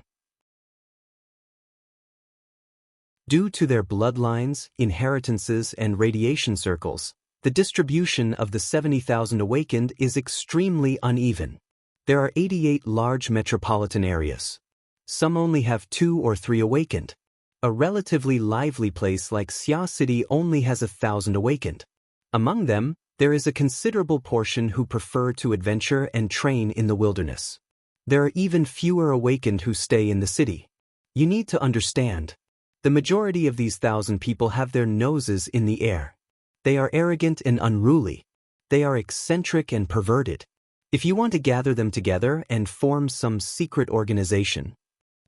I'm sorry. I have to laugh a bit longer. Luo Nan listened attentively. He obtained a set of practical numbers from Zhang Yingying's mouth. Each image gradually constructed a strange yet marvelous world in his heart. Half an hour later, the flying car approached the campus of Acumen College. The flying car connected to the guiding light rail and began to line up to enter the landing platform. Luo Nan asked a few key questions after Zhang Yingying's explanation. Then he immediately returned to his quiet and introverted state, writing and drawing in his notebook. However, the vast majority of his drawings were messy lines with no meaning to them. He didn't produce any new works. This caused Zhang Yingying, who had been secretly watching him all this time, to be quite disappointed. Zhang Yingying teased him as they entered the landing platform. Are you nervous? You can't even draw anything? Shouldn't I be nervous when applying for a job? Especially when I heard you say that there's an entrance examination? Relax, relax. This circle is very thirsty for new blood. Since you have a certain amount of ability and have applied to join the society, it can be said that you have a 100% chance of passing. The only difference is the initial evaluation. Do you still care about this bit of empty reputation? Oh, we're here. The car couldn't stay for more than a minute after entering the landing platform. Zhang Yingying didn't waste any more words. She said her goodbyes in a natural and unrestrained manner. You already have my contact information. We also have a common understanding regarding the matter of psychics. Then, I wish you a smooth entrance examination. Many thanks for your help. Luo Nan gave Zhang Yingying a deep glance. He nodded and left in the same straightforward and efficient manner. Zhang Yingying sent him off with a smile. She had a calm bearing. But when Luo Nan left, she went, ha, with a laugh. Her snow-white, slender, beautiful legs exerted strength and she threw off her high heels. She stood on the control panel and dialed a number. The signal connected and she shouted, "You're right. Boss, I discovered a very tender seedling. You must give me a bonus this month."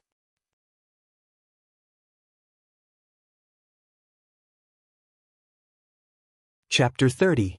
Genius 1 second. Remember if you want to go? Speak, net, providing you with wonderful novels to read. Acumen College was located in the Pingjiang district. It belonged to the outskirts of the core city district of Xia City. Aside from the college, there were many high schools, and research institutes in great numbers. Together, they formed an education function area of nearly 100 square kilometers. It was one of the areas with the best culture and natural environment in Xia City.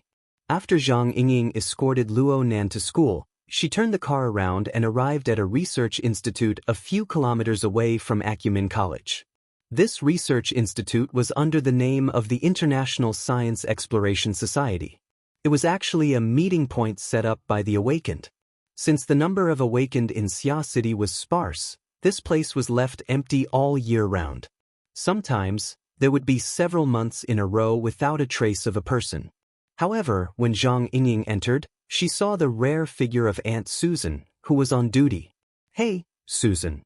Congratulations on gaining another 5 kilograms. Aunt Susan was half Caucasian. It was said that she was an extremely beautiful mixed blood when she was young, but now she was just a lazy and crude middle-aged woman weighing 120 kilograms. Her favorite hobby was to stay at home and play games. Because of this, she and Zhang Yingying could be considered kindred spirits. They usually had a pretty good relationship. "I'm working overtime every day. I'm going to die." Susan's thick chin shook as she complained loudly, "What happened to the society's principle of, say no to altered people? It hasn't even been 5 years and they're already saying burners don't belong to altered people." They were originally targeting the archetype format's modifications. But now they're all changing their words one by one. They're a bunch of spineless liars. Zhang Yingying went, "Wow, they're going to recruit burners into the society? But the first batch of burners hasn't reached the end of their service period yet, right? I remember the agreement was 20 years. But there's a batch that retired early due to injuries. There's around 200 people. Hee hee, our place will soon become the Veterans Society. 200 people. Zhang Yingying's eyes widened. How many burners are there in the entire world? 17,626 people. This is the latest data. Susan looked crude, but she was actually very sensitive to numbers. This made her the secretary who grasped the statistics of the society. She had great authority. We don't need to wait for the large-scale retirement wave in 20 years. In 10 years, the society's authority will be snatched away by the government. I'm not that pessimistic. Zhang Yingying did not intend to delve into this topic. She moved closer to Susan and looked at the various data in the giant projection area. Coincidentally, Susan zoomed in on someone's information, which surprised Zhang Yingying. He Wei, captain of Ship Lanshan's Special Forces Team 7. I just came out from there. 20 years old? When did she undergo the transformation? The first batch. It said that they got into a car accident when they were 15 years old and their lives were in danger.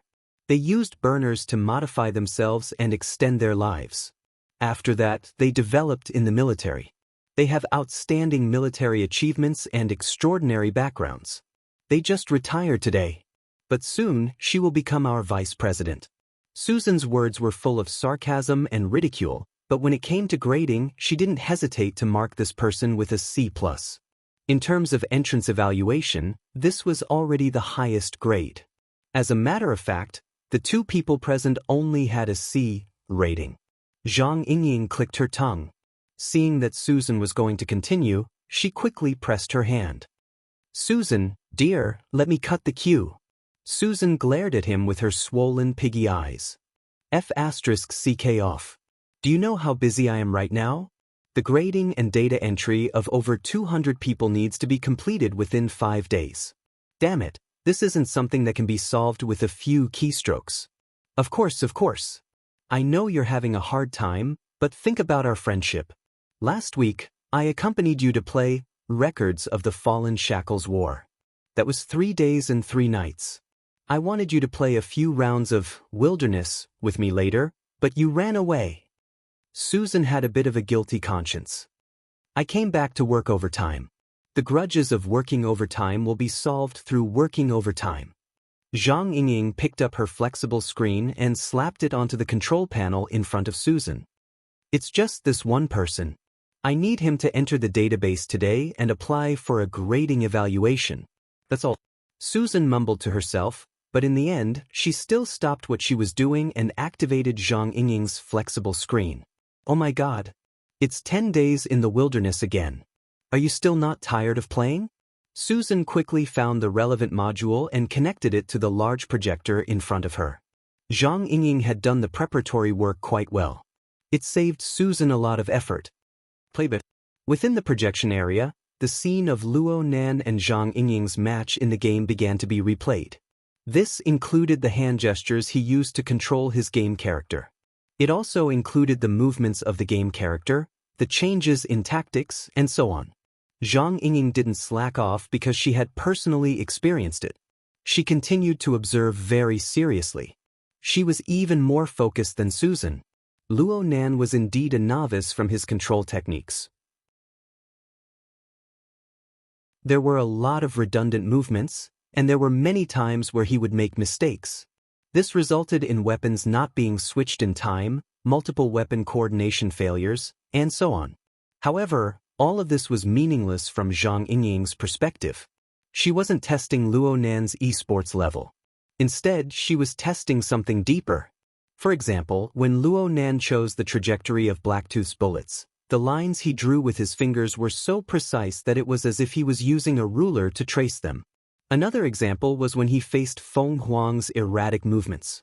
After suffering 2 losses, the accuracy of his predictions made Zhang Yingying secretly grind her teeth. Some of Luo Nan's qualities could be seen from these, but they weren't the core. Susan made a move at this time. She pressed her right hand to the center of the sensing area, and a brilliant white light immediately split the projected area into 2 halves. The game scene and Luo Nan's control playback were on one side.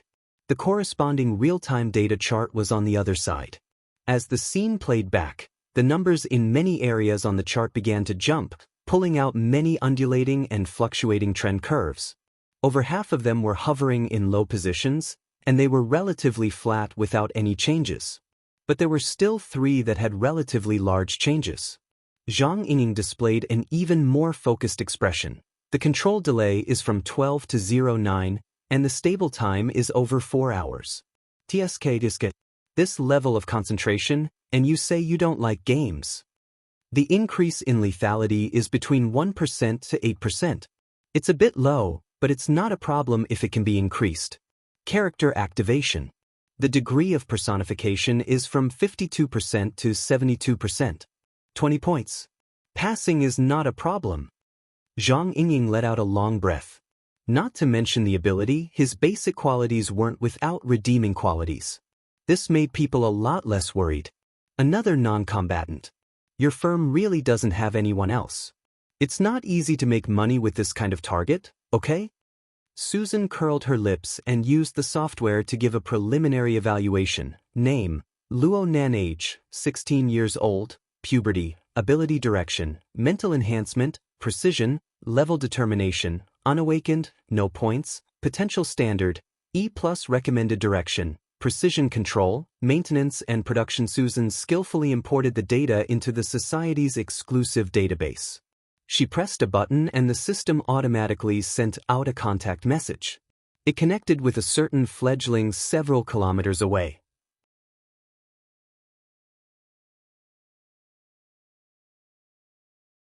Chapter 31. Genius 1 second. Remember if you want to go? To provide you with wonderful novels to read. Done.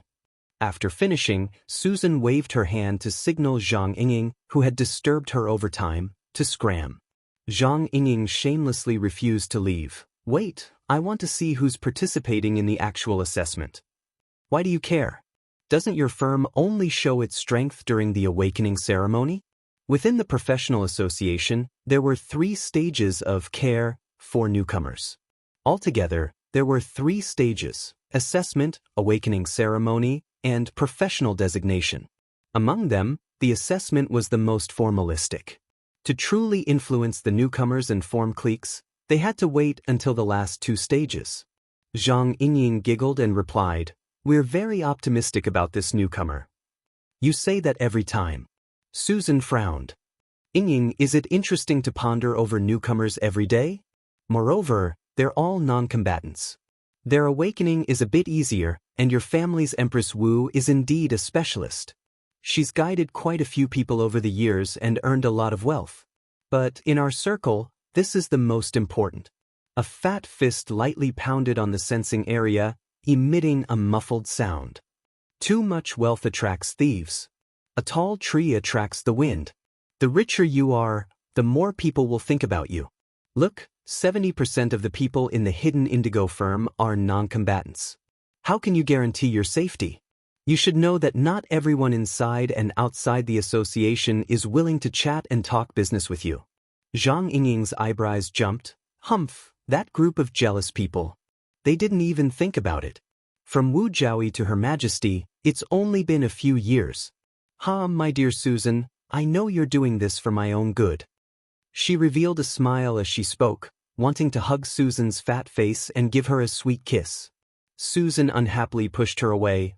Little girl, are you pretending to be stupid or are you really stupid? I remember you used to be quite opinionated. How come you've completely become a yes man for Your Majesty these past 2 years? I still remember that for 2 years in a row, you haven't made any progress. Is your white rainbow blunt? Seeing that Susan was really angry, Zhang Yingning's smile faded a bit. She shrugged. I just agree with what the boss said. Even if a person has a heavy fist that can smash the world, it has no effect on the continuation of the existence of society. When he smashes the world, it is equivalent to erasing his essence. In the end, what governs society is still the resources and production that sustain its existence. Abstractly speaking, it is the economy and its various advanced forms. If we use our abilities on this, the efficiency will be even higher. Susan rolled her eyes. I think you've been brainwashed by Her Majesty Empress Wu. Strong fists can also suppress others and obtain everything. Zhang Yingying crossed her arms in front of her chest. We can do it in an easier and more perfect way. Susan punched the sensor again. You can't turn these things into fists. A fist that completely belonged to him. That way, others will be able to easily obtain everything by suppressing you. Who said that? The truth will prove everything. The puffy-eyed man and the almond-eyed man confronted each other, neither giving way to the other. When the message popped up on their wristbands at the same time, they snorted and lowered their heads. The priority notification flashed on the screen. Emergency meeting? All the awakened who are currently in Xia City need to participate? All virtual forms are rejected? It feels like a Hongmen banquet. Screw you. But it's a bad omen. I feel like it's not bad to be able to attend 50%. At most 50%. Zhang Yingying and Susan reached a common understanding in the time it took to exchange a few words. Then they pressed confirm at the same time. Susan shook her head.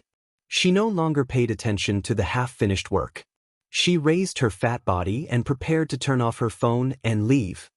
Hey, I still need to see the reply. See my ass? That kid probably forgot. Come. I'll take a ride in your car. He's clearly very impatient. Forget it. Let's go to the meeting first. I'll say this first. If you crush my car, you'll play with me in the wilderness for at least 10 days and 10 nights. I'll crush you for 10 days and 10 nights. The two laughed and laughed as they walked. They left their dispute in the completely empty research institute. Zhang Yingying was still considering whether or not she should give Luo Nan a call when she started the sports car. But she had second thoughts. That kid was sensitive and paranoid. Pressing him too hard wouldn't be good. So she put the matter aside for now. The sports car drove out of the main entrance of the research institute. It just so happened that it brushed past a powerful and luxurious Titan. Titan was the world's #1 hardcore car. And the most top-end version, Sky's Fury, was simply a floating tank. It was majestic and awe-inspiring. Lian Yu was sitting alone in the spacious back seat of the car at this time. Even if she lifted up the armrests and the foot pedals, she would still feel empty. It was just like her indescribably restless mood at this moment. Why did she agree to Li Xueqing's request to sit in his car back to school? Her current situation was completely different from what she had imagined. Li Xueqing's usual clingy temperament was completely different. He sat in the front by himself. He didn't talk to her at all during the ride. Instead, he made a few calls in a row. She didn't know what he was up to. Lian Yu had an ominous premonition, but she didn't want to think too deeply about it. She could only force herself to calm down and take out her makeup. A voice suddenly leapt into her ear while she was in a daze. It's been a while since I've seen the school's locker room. Especially the men's locker room. Suddenly hearing these words, Lian Yu's hand trembled and the makeup mirror fell to her feet. She bent down to pick it up. At this time, the spacious front seat turned around. The usually thin Li Xueqing sat on it. At first glance, he looked like a teenager that hadn't grown up. Lian Yu forced a smile and reached out to pick up the makeup mirror. But Li Xueqing, who was in front of her, also bent down as if to help. He grabbed Lian Yu's hand. Jieyu, I'm sorry. I've disappointed you today. Disappointed your mother? What qualifications do you have to say that? Li Xueqing's surprisingly gentle voice didn't resonate with Lian Yu at all. Instead, it made her hair stand on end. Thinking that she was actually being fantasized about by such a guy, she almost slapped him. But as soon as she struggled, she saw Li Xueqing's gloomy and green face. It was like ice water was poured over her head. The virtual fire that had just been ignited was instantly extinguished. She could only speak as gently as possible. Xueqing, calm down first, I'm very calm. On the way here, I've already prepared a gift for you. Although it's not that pleasing to the eye. As he spoke, the projector had already projected a bustling stream of people to the empty space to the left of the two of them. It was just as Li Xueqing had said before. This was a school changing room. The people coming and going were all young students. Lian Yu noticed that the projection was displayed from a first-person perspective. It was like some immersive game. The controlled character even took the initiative to reveal the tools in their hands. A taser gun, a needleless syringe, and in front of the character was a barely familiar figure. He was standing in front of a locker, changing clothes. That was Luo Nan. Lian Yu's voice trembled unconsciously. What do you want to do? Li Xueqing gently kneaded Lian Yu's palms. He laughed in a low voice. I heard that he was the only one who passed the urine test in our group. He's like a white lotus. I'm afraid that the brothers won't accept this result. Lian Yu couldn't help but raise her voice. The police have already concluded the case. What's the point of you blocking him now? Li Xueqing had a face of astonishment. Don't they say that there's a withdrawal period when you take drugs? What's the point of taking drugs again and again? Come, let's play together. Let's go. Double the monthly vote if you think this chapter is brilliant. Support me a bit. You can also vote for me. 100 crosstalk coins to draw monthly votes, 500 crosstalk coins, 10,000 crosstalk coins, 100,000 crosstalk coins to be the leader of the alliance.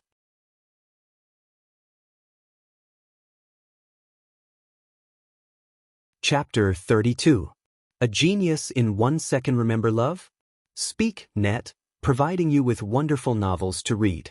On the projection inside the car, the field of view slowly advanced forward. It swayed slightly along with the rise and fall of the gate. The distance to Luo Nan was getting closer and closer. Li Xueqing's mood became more and more engrossed. The strength of his hand increased, squeezing Lian Yu's hand to the point of pain. His mouth was still chattering endlessly. Jieyu, did you know? I've loved playing these kinds of real-life games since I was young. What virtual reality? Immersion? Compared to this, they're really weak. This is a real game that you've single-handedly controlled.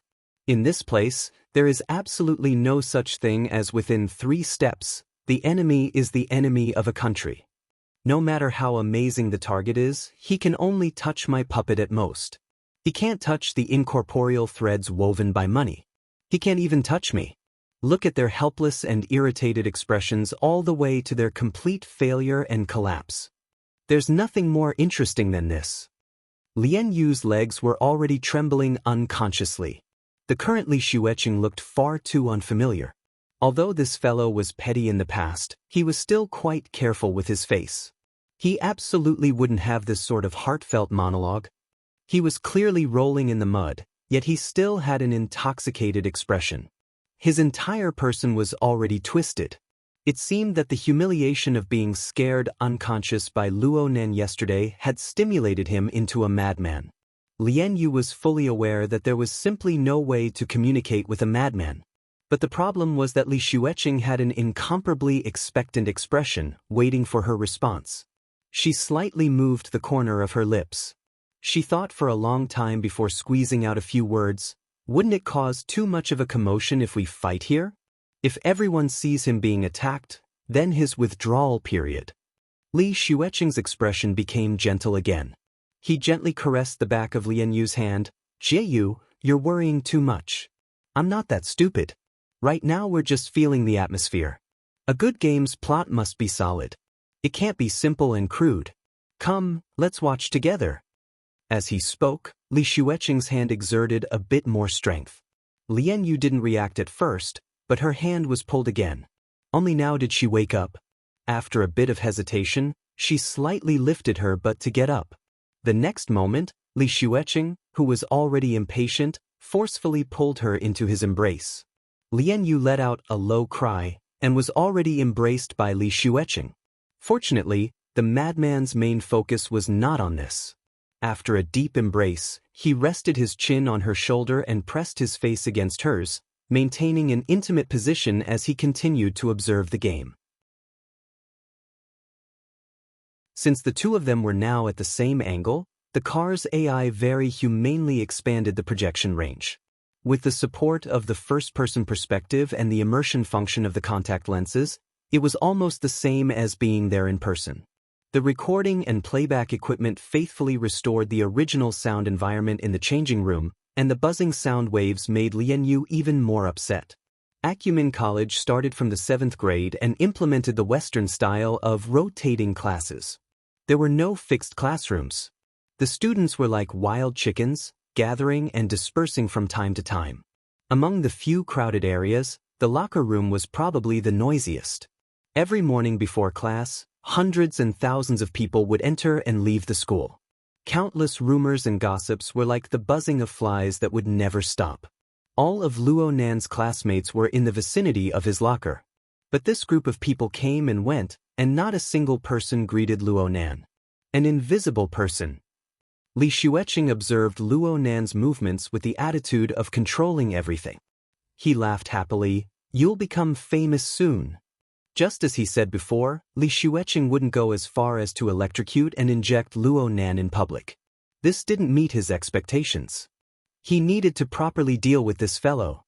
There was more than one person who acted as Li Xueqing's puppet thug. As the son of a wealthy family with a wide network of friends, Li Xueqing was able to mobilize considerable power by disregarding the cost.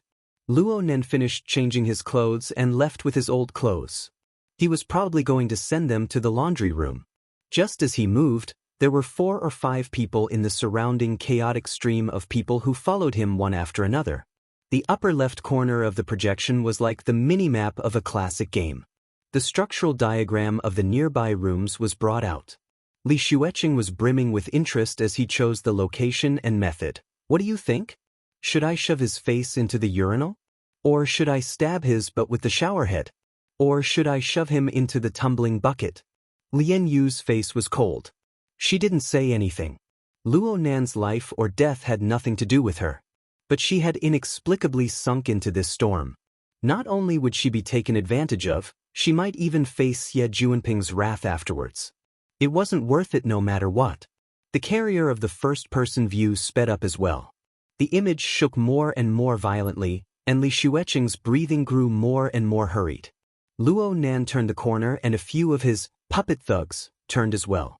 The first-person view received a report of the surrounding environment. The stream of people ahead was gradually thinning. It was the best time to make a move. Then I'll choose option A. The urinal. No, I want a big one. Li Xueqing cackled strangely. He impatiently ordered the first-person view to hurry over to the scene as soon as possible. The view turned the corner and the stream of people instantly thinned, allowing Li Xueqing to see things more clearly. His puppets had already gathered together and were swarming into a washroom. Li Xueqing was a bit dissatisfied. "I'll deduct money when I get back. Can't these coarse brothers act a bit more naturally?" An urgent voice transmitted through the communicator before his voice even fell. That fellow jumped out the window and ran. Old Zhu's feet slipped when he was chasing.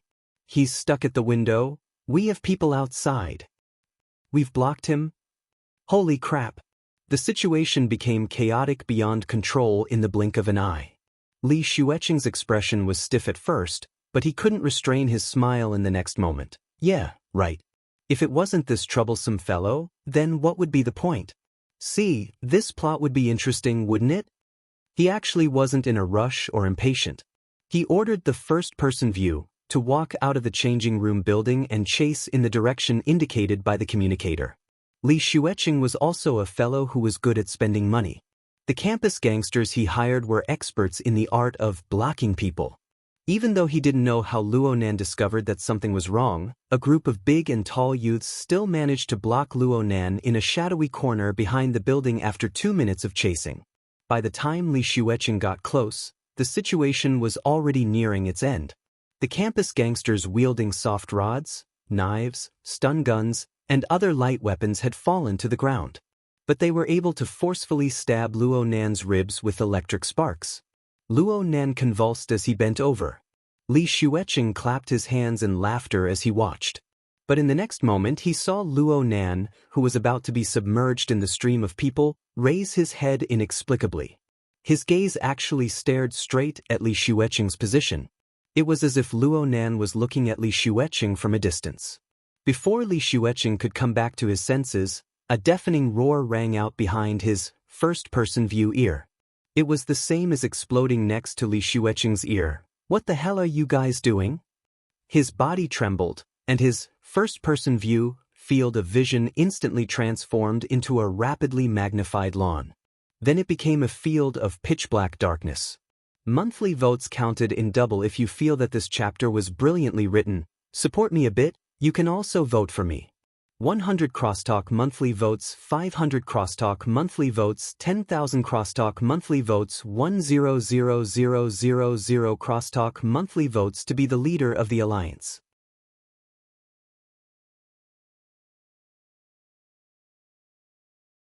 Chapter 33. Genius in 1 second. Remember Love Go? Talk Net, providing you with wonderful novels to read. The camera shot the ground at close range. The sound recorder and the like were still working. All one could hear was the sound of fists and flesh colliding. Miserable screams rang out one after another. It was noisy and chaotic.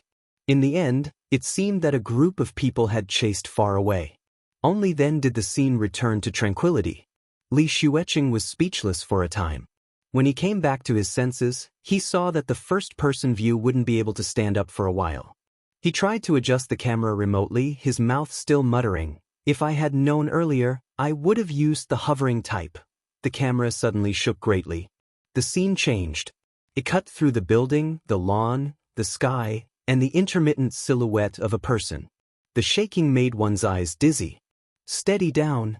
Li Xueqing thought that the first-person view had recovered. He rushed to give the order, but he soon discovered that something was wrong. The silhouette in the shaking camera was too close. Moreover, that ice-cold and calm gaze gradually focused on the camera. How familiar was it? *CK. Li Xueqing smashed his fist heavily on the armrest. He finally understood what the current situation was. Luo Nan was currently holding the unconscious first-person view, searching for clues. And he soon discovered the problem. The shaking of the camera grew smaller and smaller. Luo Nan's face grew clearer and clearer. Lian Yu's hand grew more and more painful. She lifted her eyelids to look at Li Xueqing, who was within reach. Luo Nan probably noticed her gaze. His ashen face became a bit livelier. The corner of his mouth twitched before he finally squeezed out a smile. "This level seems to be a game. It's over." His clumsy self-mockery and Lian Yu's obedient attitude allowed Li Xueqing to recover a bit of confidence. He raised his voice, "But like I said just now, does he know who did it? If he knows I did it, can his claws reach over? For example, right now. I can say hello to him." Li Xueqing was about to switch the communicator to an external mode, but halfway through he saw Luo Nan's seemingly direct gaze. He hesitated. In the end, he laughed and stubbornly replied, "I can also ignore him." He turned off the projector as he spoke, refusing to receive any more information from the other side. He faced Lian Yu's gaze and began to talk incessantly. "Jie Yu, I've understood since I was very young. The power of capital is invisible and omnipotent. Today, this guy was lucky enough to survive the campus gangsters, but tomorrow he might face the real gangsters. Other than that, I have many other ways to play. His parents, family, relatives, and friends are all part of the strategy. This is the real world, unlike those games, which are affected by poor programming and plot. We can play slowly." Li Xueqing's words became more and more impassioned, confidence once again filling up his chest. But Lian Yu, who was being embraced by him, only felt that her insides were swaying, filled with a deadly strong acid. Before she could hurt anyone else, it was possible that her 5 viscera and 6 bowels had already been burnt to 1,000 holes. Once Li Xueqing's frustration was gone, his lust arose. If he didn't put in more effort to get what he wanted when he was hugging a lovely baby, wouldn't he be an idiot? As soon as this thought came to mind, his breathing became hotter, and his mouth went straight to the junction between Lian Yan's neck and collarbone. Lian Jie shuddered violently, trying to dodge, but was firmly held by Li Xueqing. "Jie Yu, Jie Yu, Jie Yu." Indistinct syllables rolled out from Li Xueqing's throat, and the heat of his entire body rose. Sky's Fury was a very good place. His previous achievements here could be said to be splendid, and today was another great victory. Bang, bang, bang. The car window was suddenly knocked. The force wasn't small, and it clearly carried emotions. F***CK, I haven't even shaken it yet. What the hell are you knocking for? Li Xueqing was furious for a time, and he was even more furious at how the surrounding bodyguards did things. They couldn't even stop a passerby. What if Luo Nan came killing his way? Did he have to personally go and take care of him? He pressed down the car window and was about to curse, but what appeared outside the car window was Xie Juanping's ice-cold face. Li Xueqing suddenly froze in place. Xie Juanping's gaze swept over the entangled bodies in the car, and the corner of his lips hooked. Xueqing, let's talk? Li Xueqing got out of the car in a daze. Lian Jie curled up her body, shrinking into the car like a white lotus. Xie Juanping coming over didn't surprise her, because she was the one who secretly sent him a message asking for help. However, Xie Juanping's attitude, from abandoning her in the wee hours of yesterday to sweeping his gaze just now, still made her feel a faint chill in her heart. She was afraid that she wouldn't be able to catch this person. If this really was the case, then Li Xueqing should be a very good candidate, but his warped appearance. Suddenly, a muffled sound came from outside while she was in a dilemma. The sound was mixed with cursing, and it was sent directly into her ears. Lian Jie hastily got up to look, and the scene outside the car caused her eyes to go wide in an instant. Xie Juanping sat on the ground, blood seeping from the corner of his mouth. He was a bit stupefied. Li Xueqing panted heavily, but he grinned and laughed. It was probably because his emotions were boiling, but he simply tore open his collar, exposing his thin chest. Right now his chest was violently heaving up and down with his breathing. Large patches of blood accumulated and pervaded the air. Xie Juanping, I've always found you an eyesore. An idiot who can only sell his laughter without a teleprompter. Li Xueqing actually walked over as he spoke, sending out another kick. How could Xie Juanping let him succeed again? He blocked the incoming kick and pulled horizontally, forcefully pulling Li Xueqing down. The two wrestled into a ball just like that. The bodyguards who caught up from behind were all stupefied, but Lian Jie still shouted, "Hurry up and separate them." The scene became even more chaotic. Lian Yu inexplicably felt that this scene was extremely familiar. She thought back somewhat absent-mindedly for a moment before remembering that the conflict between Luo Nan and Li Xueqing during their detention was more or less like this. Her slender fingers stuck into her hair, but she was unable to straighten out the tangled mess of the situation.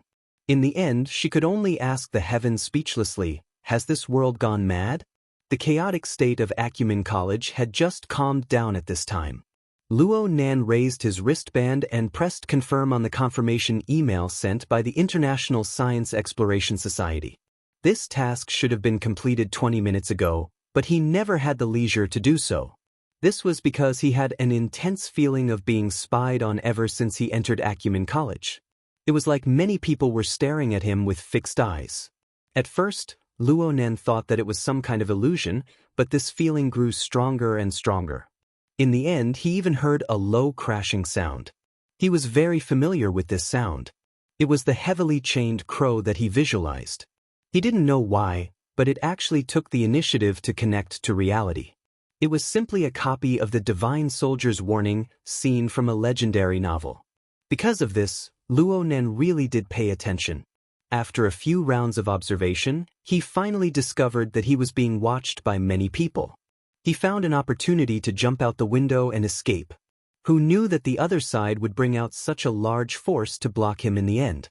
If it wasn't for a warm-hearted person who saw injustice and came to help, who knew how things would have ended today? Oh, why hasn't the warm-hearted person returned yet? The situation was far too chaotic at the time. Luo Nan only remembered that the person who came was tall and sturdy. He swept over like a gust of wind, chasing the group of campus hooligans everywhere. He ran, and then he disappeared without a trace. Acumen College was a place where geniuses came forth in large numbers. Luo Nan shook his head. He saw that there weren't many onlookers in the surroundings, but he took advantage of the fact that his senses were still present to enter the visualization state. It was getting easier and easier for him to enter the fixed space right now. he saw that the heavily chained crow was exceptionally active in the center of the space of nothingness. It coiled and coiled inside and outside the visualization diagram. However, what drew the most attention was the ball of weak, dark red light at the front end of the chain. Within the light, twisted lines formed an abstract symbol. It made Luo Nen feel quite familiar. The dark red luster became the best hint. Luo Nen remembered a few seconds later. Wasn't this the outline of the burning wraith's main body when it stirred up the sea of spores on the warship? Many lines overlapped with the burning wraith when Luo Nen first drew it, but it was far from being as concise and abstract as it was now. Double monthly votes if you feel that this chapter was written brilliantly. Support me a bit, you can also vote for me. 100 Crosstalk monthly votes, 500 Crosstalk monthly votes, 10,000 Crosstalk monthly votes, 100,000 Crosstalk monthly votes to be the Alliance Master.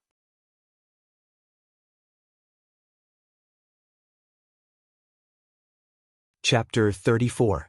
A Genius in 1 Second Remembers Love? Speak, Net, providing you with wonderful novels to read. The soft and distant sound of an electronic clock rang out. It was 8 o'clock in the morning. The busy and inefficient daytime had once again opened its curtains. Luo Nan waited for a long time for the warm-hearted person to not arrive. He saw that the few thugs who had been knocked down had more or less recovered. He didn't want to clean up this mess, so he simply turned around and left. He didn't ask who was targeting him in the end. On one hand, he didn't believe that these thugs truly understood the inside story. On the other hand, he looked at the needleless syringe that had fallen to the ground and the special solution inside. He had a rough guess. Luo Nan sat in the classroom. He didn't listen to a single word of the teacher's lecture in class. The notebook in front of him was spread open. It was an abstract symbol drawn with a fluorescent pen. He utilized the color adjustment function to turn the lines into a dark red color. There was practically no difference from what was displayed in the fixed space. Luo Nan stared at the symbol on the notebook. It naturally corresponded with the burning wraith. This symbol was very marvelous. When Luo Nan tried to use it as the core to restore the burning wraith's concrete image, he inexplicably felt that any stroke would be superfluous. These dozen or so lines intertwined and coiled. They already contained all of the burning wraith's special characteristics. They were packed to the brim. There was simply no way to start. Luo Nen held the pen in his hand, but he didn't. He held it in until his heart was uncomfortable. He simply stopped demanding perfection. He casually sketched the lines. His mind was pondering the reason for the appearance of the abstract symbol. The burning wraith had been besieged and exterminated on the warship. This was a matter without a doubt. But the symbol that had appeared on the chains of his own visualization was real. Luo Nan thought over and over again. There was only one reason. The heavily chained crow had once analyzed the mysteries of the burning wraith's core layer when it was controlling the burning wraith. Even though the burning wraith had been exterminated, its core characteristics still left traces on the chains. It possessed a certain function. Then, the warning of the crisis this morning wasn't from the heavily chained crow. It was from this symbol that originated from the burning wraith. This was because the burning wraith was extremely sensitive to fear, ruthlessness, and other negative emotions. It was able to borrow these emotions for its own use. It was precisely because of its specialization. Luo Nen also felt that the existence of the symbol was a bit stronger than it was in the beginning after the clash just now. Its strength seemed to be continuously recovering. Could it be that the burning wraith could rely on the symbol to resurrect? Luo Nan's mind stirred slightly. If this was true, then it couldn't be any better. The battle prowess of the burning wraith had already been completely revealed on the warship. If he had such a protector, why would he need to fear those campus thugs? Even if he went back to the professional association, he would have one more trump card, and it would be much easier. Was there any way to speed up the recovery of the burning wraith? Luo Nen suddenly felt that the tip of his pen was a bit rough. He looked at the notebook once more and saw that the perfectly fine abstract symbol had already been drawn into a nondescript state. Just like the burning wraith, the comparison was completely wrong. However, he seemed to be able to continue drawing. Luo Nan's interest was instantly piqued by Luo Nan's inexplicable inspiration. Luo Nan did subtraction most of the time when he drew. All of the structure, lines, and shading arrangements were simplified. All this was done for the sake of highlighting the most core characteristics of the material. In his memory, the only time he did addition was when he achieved the breakthrough of "My heart's a prison." At that time, he only had an abstract concept, but he didn't have the corresponding image. It was precisely through his continuous sprinkling of inspiration and filling in the details that he built a temporary grand structure, from which he extracted the heavily chained crow. The current situation was a bit similar to yesterday's. He didn't have that much inspiration, but as long as he had a clear general direction, the relevant details and clues were still quite considerable. For example, the needleless syringe. For example, the taser gun. For example, those hoodlums. Luo Nan continued to look at the clumsy sketch, tinkering here and there. A certain image had been buried deep in the bottom of his heart, out of shape, but now it became more and more clear. What finally appeared on the notebook was a group of blurry buildings, but it was vaguely similar to the regional structure of Acumen College. The drawing was sloppy and blurry. Anyone who looked at it would probably be baffled. They would just treat it as a clumsy and unfinished sketch. But Luo Nan knew that this drawing was already finished. It was already filled with all of his inspiration and known information. It also revealed the most important answer. In the core region, where the abstract symbol was located, a silhouette of a person was formed in the end. It was a fellow who appeared fierce in appearance but was weak in heart.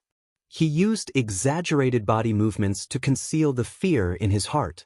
Also, Luo Nan stared fixedly at the drawing. A layer of fiery light seemed to flow above the dark red lines. He was illuminated by the fiery light and became a bit dazed. It was like the feeling of alienation between his mind and body before and after the out-of-body experience. But under this sort of state, the blurry information on the drawings suddenly became clear. The target was approximately 3 kilometers away. It was somewhere southwest of the campus. The corresponding building of the school was the medical department. Luo Nan was stupefied when the clear information scrambled to jump into his brain. Could it be that this was the technique of a psychic? It was simply like sleepwalking. He randomly pieced together all sorts of elements, but in the end he was able to obtain a relatively clear answer. But he didn't know how those true psychics worked. Oh, if it was the medical department, Luo Nan suddenly remembered that he had an appointment for a physical examination yesterday. The time? Fine, it was already past. However, the memories always appeared in a chain. Luo Nan remembered that when he logged onto the Secret Star forums yesterday, there was a netizen called Yuling who was also affected by the burning wraith. He said that he brought his wife along for a physical examination. Luo Nan didn't know if he found anything or not. Luo Nan really wanted to collect information related to the burning wraith. His flexible screen was broken, so he used his wristband to connect to the miniature projector on his desk. He connected to the external network and went to the Secret Star forums to look at the news. Luo Nan nearly didn't recognize the forum the moment he logged onto it. The entire forum was filled with a solemn and heavy gray color. There was no other color. The central interface turned into a dark black hole horizon, and the theme was, "The exploration has not ended, but the souls of heroes are not far away." Soul Concentration Memorial Post. Luo Nan was stupefied for a moment. He opened the post and the first thing he saw was an excerpt of news. The general idea was, a couple who lived in the R&D district had gone to the hospital for a checkup yesterday afternoon. Due to an argument, the wife was suspected to have a psychotic episode. She lost her mind and stabbed her husband to death. At the bottom, there were thick, bold, black words. Be alert. Be alert. Be alert. The influence of the nightmare event has far exceeded our expectations. Everyone must be on high alert and think of every possible way to find out the truth. Luo Nan stared at this news all the way until the end of class. The students dispersed and headed to the next class location. Luo Nan also stood up and walked out of the classroom. However, he didn't go in the direction of a classroom. Instead, he went in the direction of the medical department, which was 3 kilometers away. However, not long after he walked out of the classroom, he felt slightly dizzy. Double monthly ticket. If you think this chapter is interesting, please support it. You can also vote for it. 100 cross-court coins monthly ticket, 500 vertical coins, 10,000 cross-court coins, 100,000 cross-court coins to be the leader of the alliance.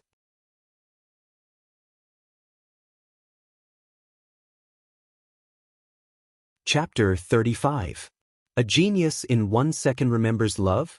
Speak, Net, providing you with wonderful novels to read.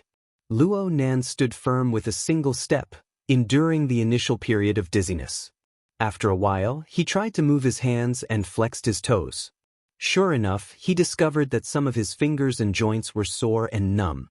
His entire body felt as if he had drunk too much alcohol. His reaction sensitivity had inexplicably dropped by a level.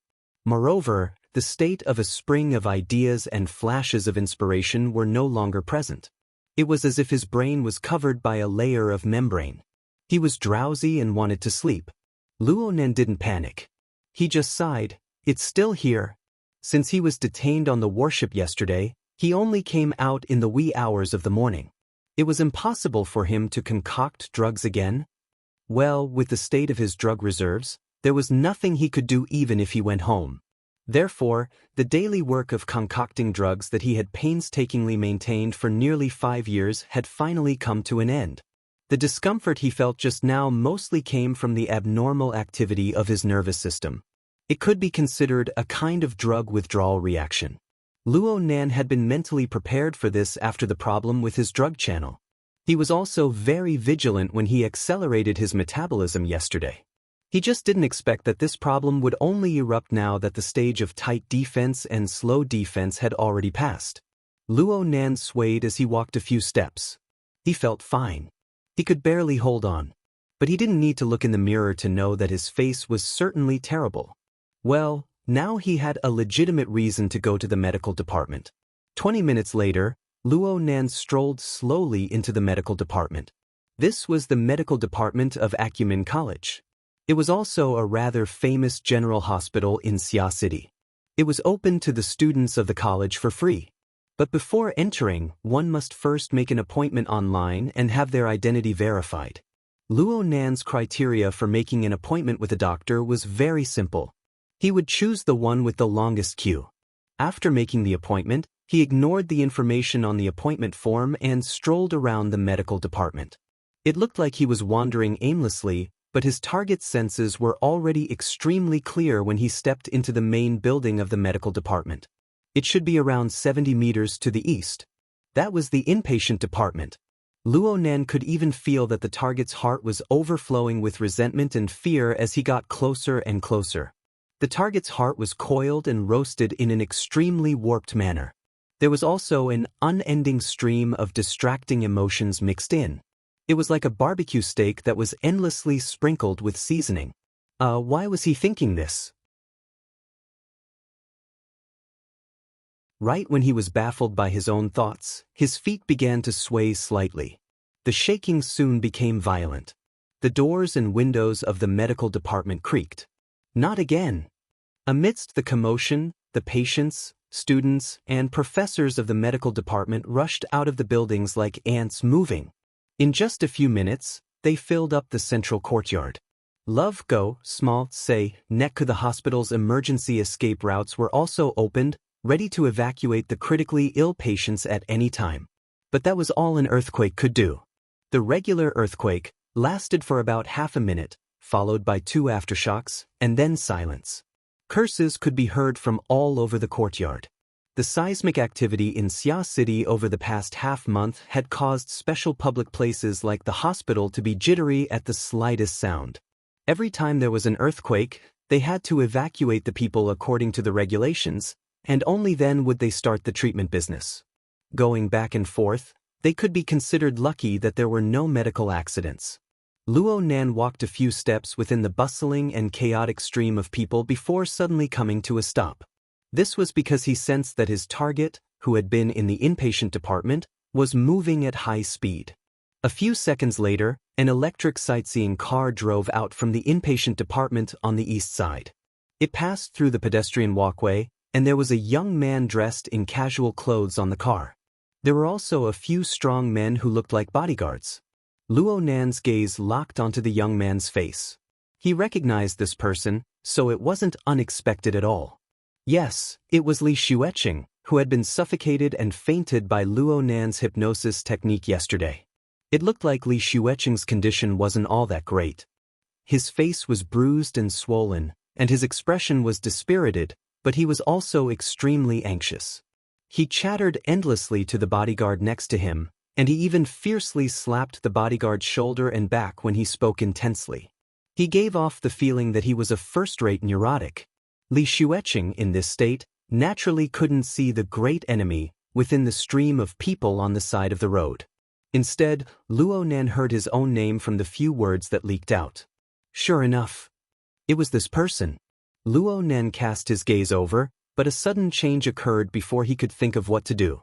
A dark red glowing mist suddenly soared from Li Xueqing's body. It coiled and transformed within the interweaving shadows of the medical department building and the trees on the side of the road. In the end, it took the form of a demonic wraith with a human form. No one saw this scene, except for Luo Nan. His pupils contracted slightly. He stood still on the spot, not moving an inch. There was probably no one who was more familiar with this thing than Luo Nan. The burning wraith. It was another burning wraith. So it turned out that there wasn't just one burning wraith. And the most inconceivable thing was that Luo Nan didn't feel astonishment, vigilance, nervousness, and the like in this instant. Instead, it was a feeling of hunger. A feeling of hunger that couldn't be suppressed. The planted grain was ripe. The cooked dish was done. It looked quite delicious. Come, let's eat to our heart's content. Crash. The heavily chained crow vibrated with a cry.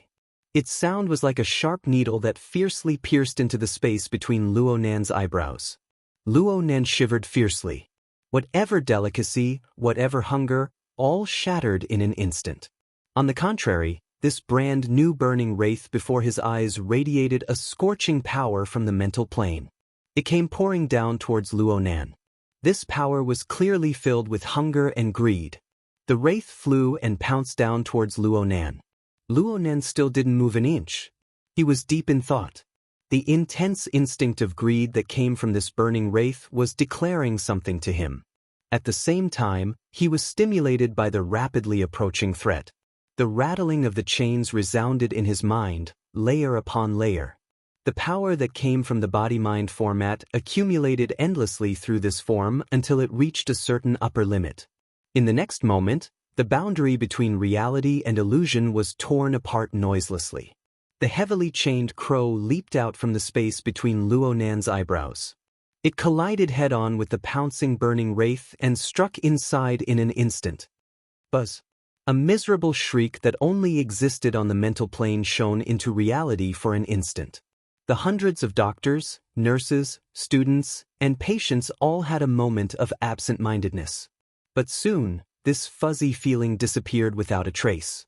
This was because the abstract symbol at the front of the heavily chained crow lit up with a lustrous radiance. The dark red radiance illuminated the originally dark interior of the burning wraith and released some sort of power.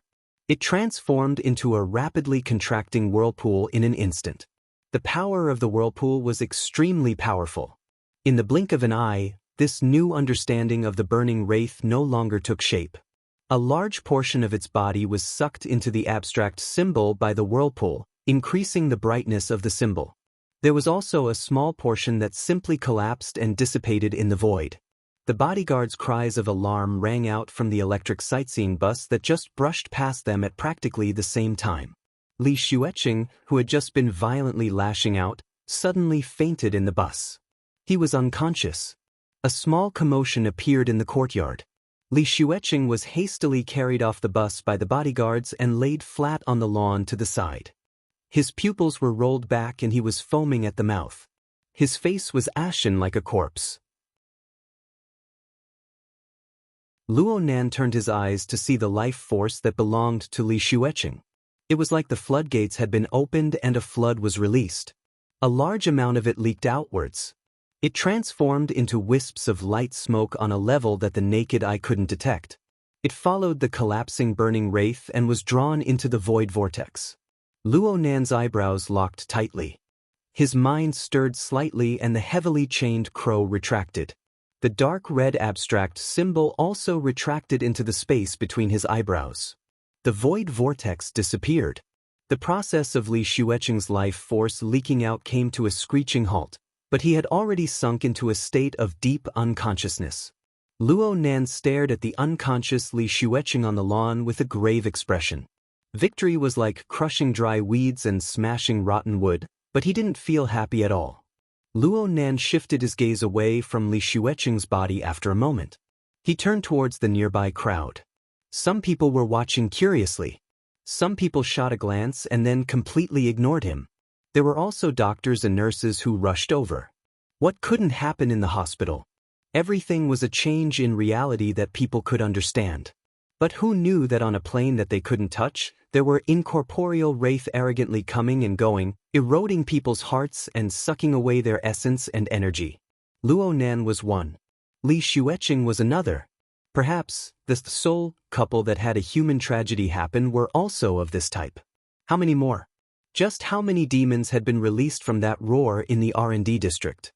And how many had taken form and plotted to take human lives like this? Not only that, but there was clearly competition and devouring relationships between the burning wraith. They formed a faintly discernible web of a food chain. Luo Nan stared blankly at the clamoring courtyard. Is this still the world I know? Double monthly vote if you think this chapter is brilliant, then support me a bit. You can also vote for me. 100 crosstalk monthly vote, 500 crosstalk monthly vote, 10,000 crosstalk monthly vote, 100,000 crosstalk monthly vote to be the Alliance Master.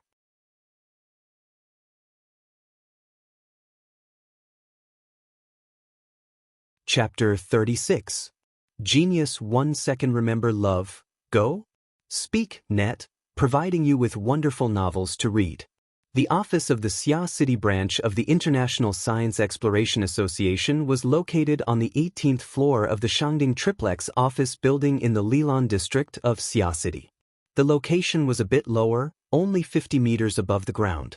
It was the limit of low-altitude public transportation for civilians. However, the rental prices for the floors below were quite cheap. The Wilderness Explorers branch of the association rented all the space from the 1st to the 17th floor in one breath. They remodeled and opened up many spacious areas for the activities of the members. From the perspective of the ordinary employees working in the association, the Wilderness Explorers were a bunch of lunatics who had money but nowhere to spend it. They could rent an excellent location in the central business district with the money for remodeling. They could do whatever they wanted. Why did they have to spend so much energy remodeling while the vast majority of the facilities were still unused? The most typical example was the luxurious round conference room on the bottom 3 floors. It could accommodate over 1,000 people discussing business here, but it had been used less than 10 times in the 10 years since it was built. Today, the conference room finally opened once more. Several hundred people entered one after another. The employees of the association, who usually had nothing better to do, were stupefied. How could Xia City have this many wilderness explorers? The employees couldn't see the organizational materials of the conference. They didn't know the contents of the conference, the time schedule, and so on. They just felt that the conference was very long. They went in the morning. It was past lunchtime, but it still didn't end.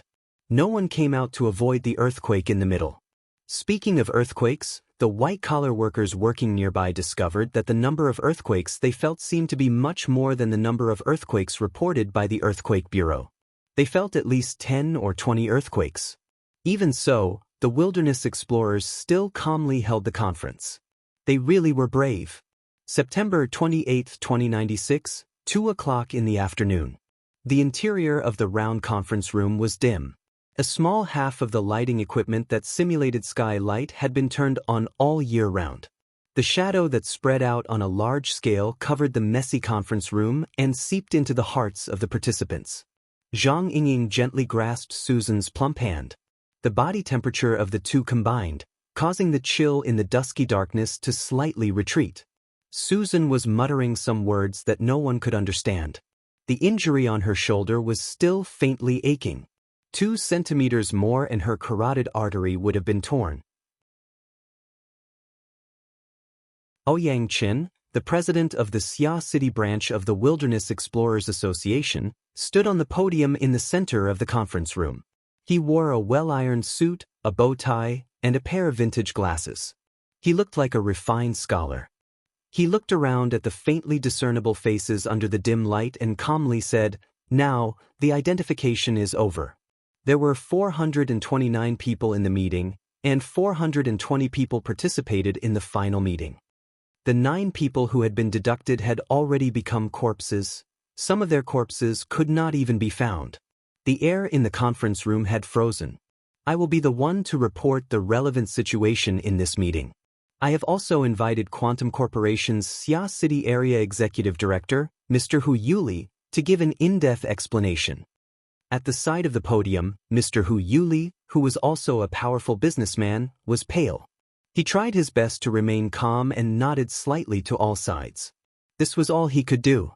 Ouyang Chen adjusted the frame of his glasses and began his speech. The projector behind him began to operate at the same time, displaying the ruins of the R&D area. First of all, a brief explanation. Quantum Corporation, the government, and the military have jointly conducted research on the mutant in the Xia City R&D area's mutant laboratory. This project has been going on for 2 years now. And roughly half a month ago, Quantum Corporation switched the test subject. This is a special species. It is a rarely seen parasitic state of the Darksider life form towards the mutant. Its code name is human-faced arachnid. A large number of pictures flashed on the projection. They were all related files that had been preserved in the laboratory.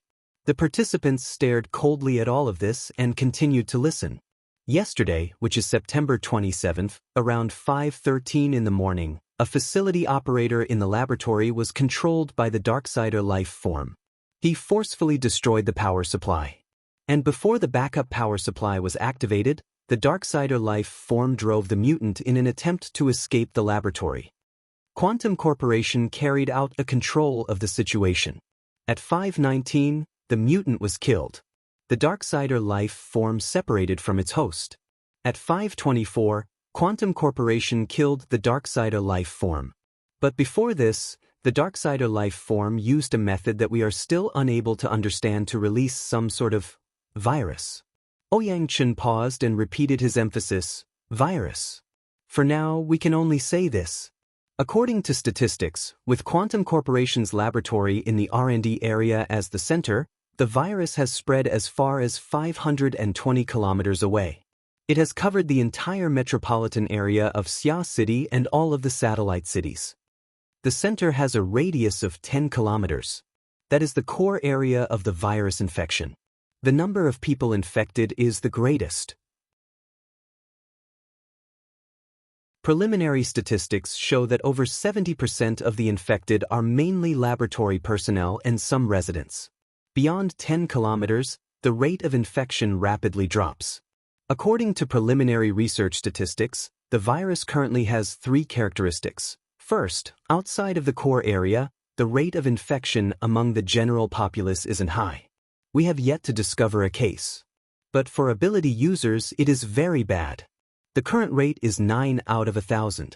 I believe that it should be related to the method of transmission. After all, ability users are far more sensitive than ordinary people. The atmosphere in the conference room became even more oppressive.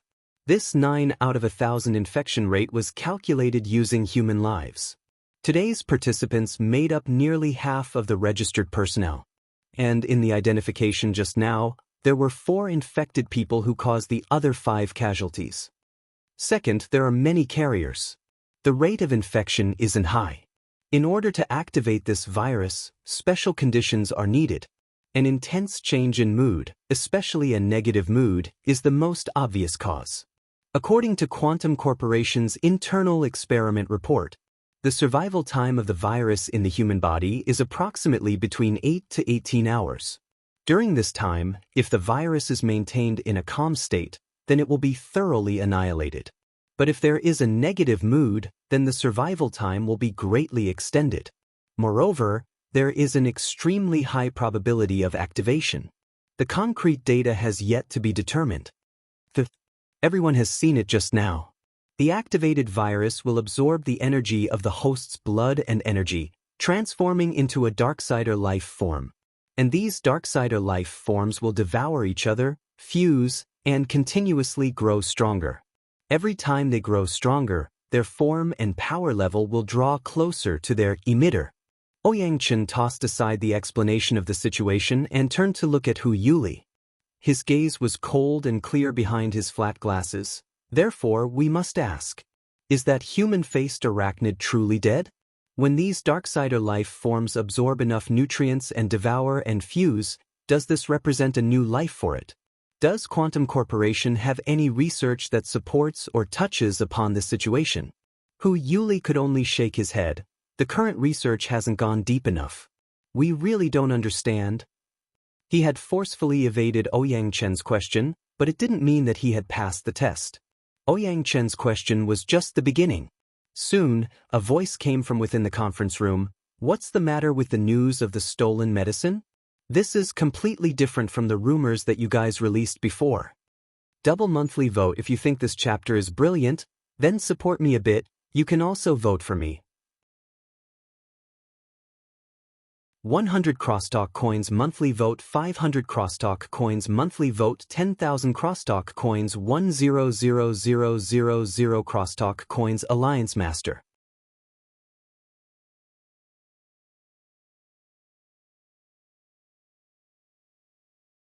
Chapter 37. Genius 1 second. Remember if you want to go? Talks.net provides you with wonderful novels to read. Hu Yuli had a bitter smile on his face. We really did report that the laboratory drugs were stolen, but that was done by staff members taking advantage of the chaos. We didn't realize the gravity of the situation at first and focused our attention on searching for the drugs. Reality has proven that this direction was completely wrong. Really? Zhang Yingying grimaced in pain after accidentally twisting her wound below the stage. However, she didn't believe Quantum Corporation's words so easily. On one hand, she trusted her own intelligence channels. On the other hand, she didn't trust Quantum Corporation's usual methods. She spoke to Susan in a low voice. These people have always been cold and aloof. They rely on the fact that they have burners and the deep blue platform in their hands. They've always ignored us, but today they've kowtowed to the ground. Susan nodded and then shook her head. Let's see what the president says. Hu Yuli's explanation certainly wouldn't convince the crowd. The repeated doubts from below the stage made this big shot of business sweat. He was gradually overwhelmed. At this time, Ouyang Chen lightly slapped the stage. The sound wasn't loud, but it made the entire venue quickly quiet down. Everyone, since we don't believe in Quantum Corporation's explanation, then let's not waste time on it. If you want an answer, then go find it yourself. Since Quantum Corporation wishes for the society to intervene in this matter and help them deal with the spread of the virus, then they should display a corresponding sincerity. Of course. Hu Yuli didn't care what the request was. He would first agree to it. Ouyang Chen gazed below the stage and calmly said, the society's activities aren't compulsory. Organizing activities requires the approval of over half of the members. Then right now, I'll talk about the reasons for supporting the activities. It's very simple. According to reliable information, this human-faced arachnid was the first living experimental material that was transported out of that door. There weren't many people below the stage who reacted. Door? Which door? On the other hand, Hu Yuli's pupils instantly dilated. His entire body rose up, but just as his butt left his seat, Ouyang Chen's cold gaze swept over him, extinguishing his sudden impulse. He also paralyzed in his seat, unable to get up again. It was also at this time that the attendees finally digested the most crucial information. Suddenly, a rumble exploded. Someone jumped up and asked in a loud voice, Ouyang, which door are you talking about? Ouyang Chen adjusted his glasses again. The origin of the mutants, the starting point of the new era. Thanks to Quantum Holdings, we can finally lock onto the door that we've always suspected but never confirmed. Where? We can confirm that it's in the south-central part of the Mariana Trench in the Pacific Ocean. The Society hopes that quantum holdings can provide specific coordinates and information. Of course, this will require further discussion with us. Now, let's get back to business. Ouyang Chen's gaze swept across everyone's faces. Among those present, there are martial artists, wizards with bloodlines, priests, and monks. In this new era, we are all awakened ones. In the past 50 years, our strength has been growing, and our abilities have become stronger. This is partly due to our own efforts, but there is also that inexplicable X factor. Why is it that after 2059, the limits of power that were originally insurmountable were suddenly lifted? Why is there such a huge gap between us and normal people? Why are the legendary abilities appearing one by one in our bodies? What have we paid? What did you gain? Was there an equal sign between effort and gain? Are we truly in control of our own destiny, or is there some unknown God controlling everything? We thirst to know this secret. We've always been searching for its source, but we've never been able to find an answer. And now, the path that seemed to have been severed has suddenly been swept clean of obstacles. It's laid out before us once again. I don't want to miss this opportunity. I believe that everyone is the same. A rumbling noise rang through the venue, but Ouyang Chen's words remained flat and calm. Originally, I set the code name for this society's activity as breaking the net. The invisible devil has woven a large net in an attempt to prey in this metropolis. We need to sever it. But now, I want to call it the signpost.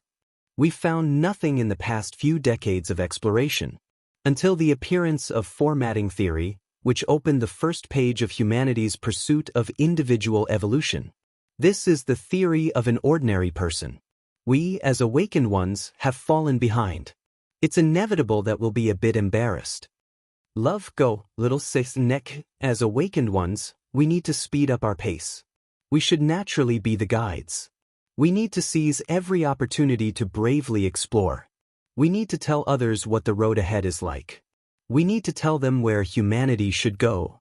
The signpost is with us. The glory will forever be in our hands. The sound of the trolley arriving woke Luo Nan up. Once the withdrawal reaction was activated, it wouldn't be easy to get over it. Luo Nan's class schedule was damned. There was also the heaven and earth great shift type of curriculum arrangement. Luo Nan switched classrooms for his 5 major courses in a single day.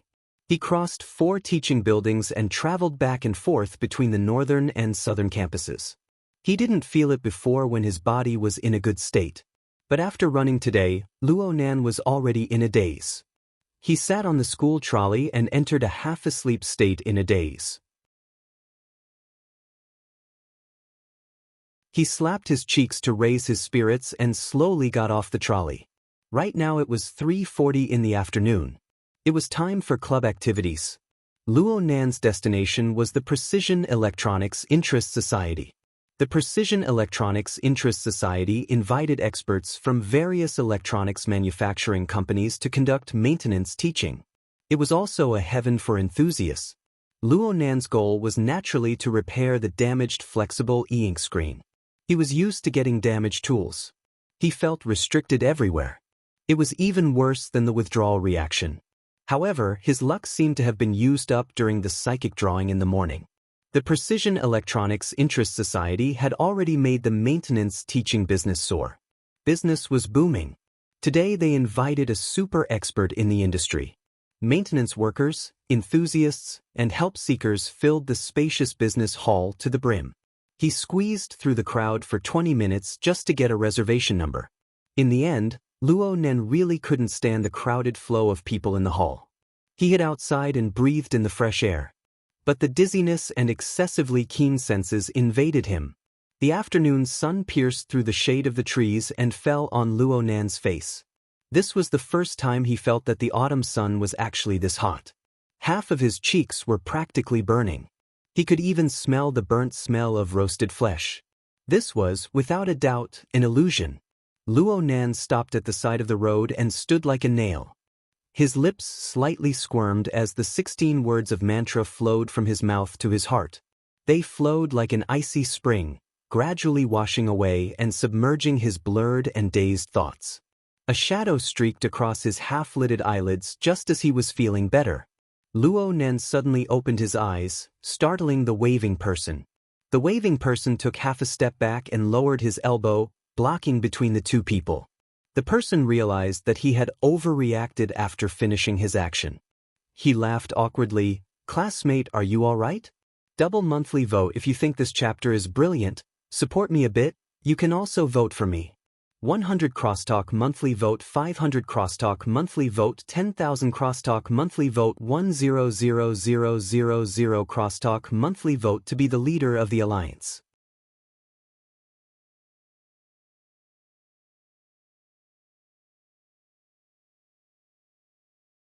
Chapter 38.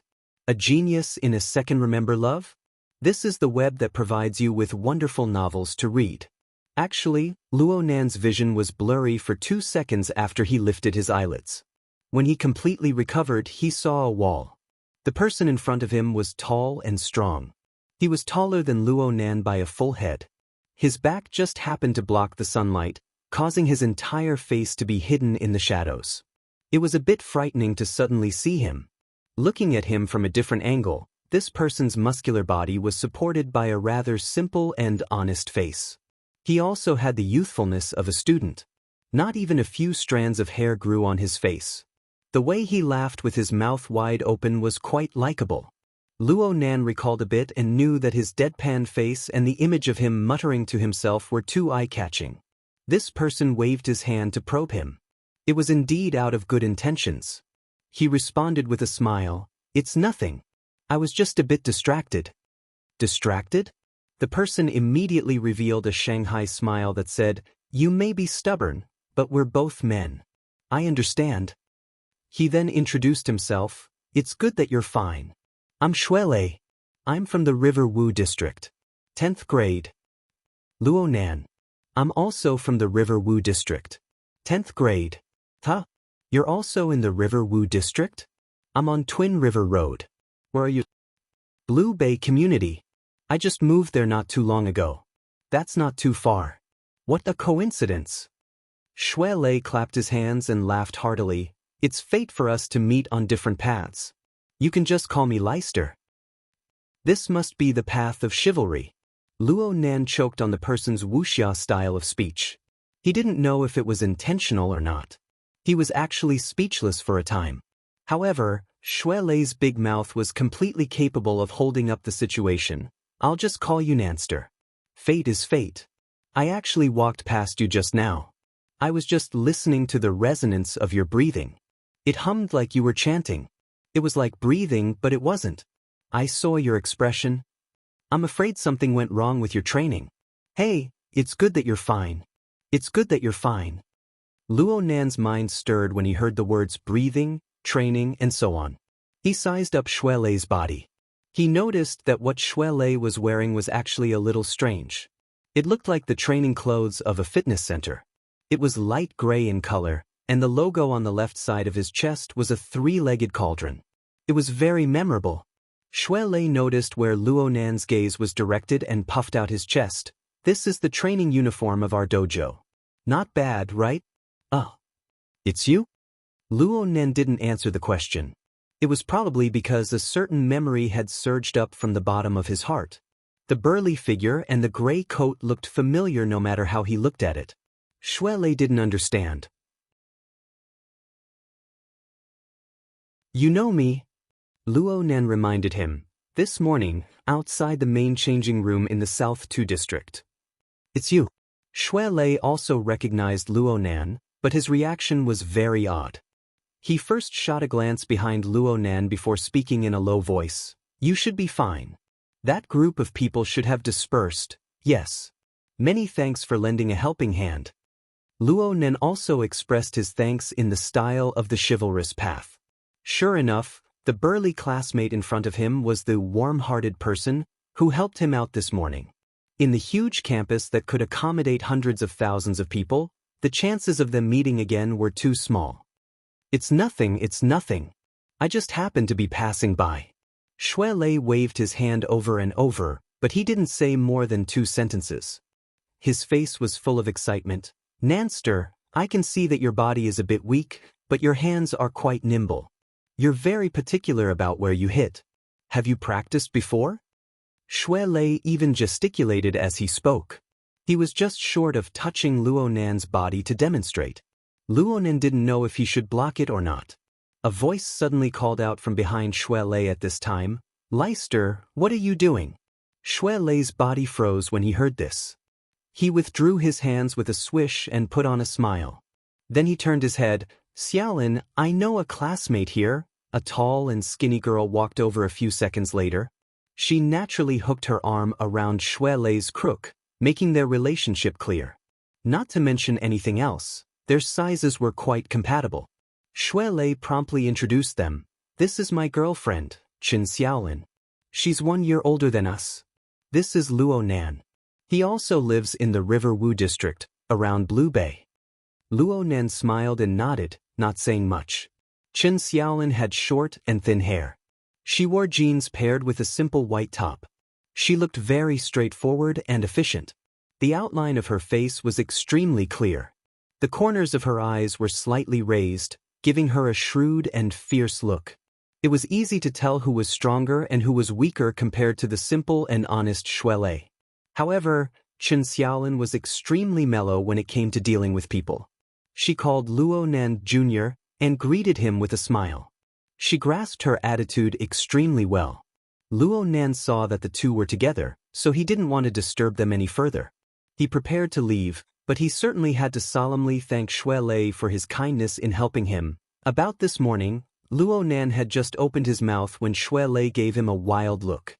Luo Nan was stunned for a moment. He then saw Qin Xiaolin frown to the side. He knew that there was some hindrance involved. It wasn't suitable to speak openly. He thought for a bit and simply extended his hand. You guys go do what you need to do. Leister, let's add each other as friends. Is that okay? Of course.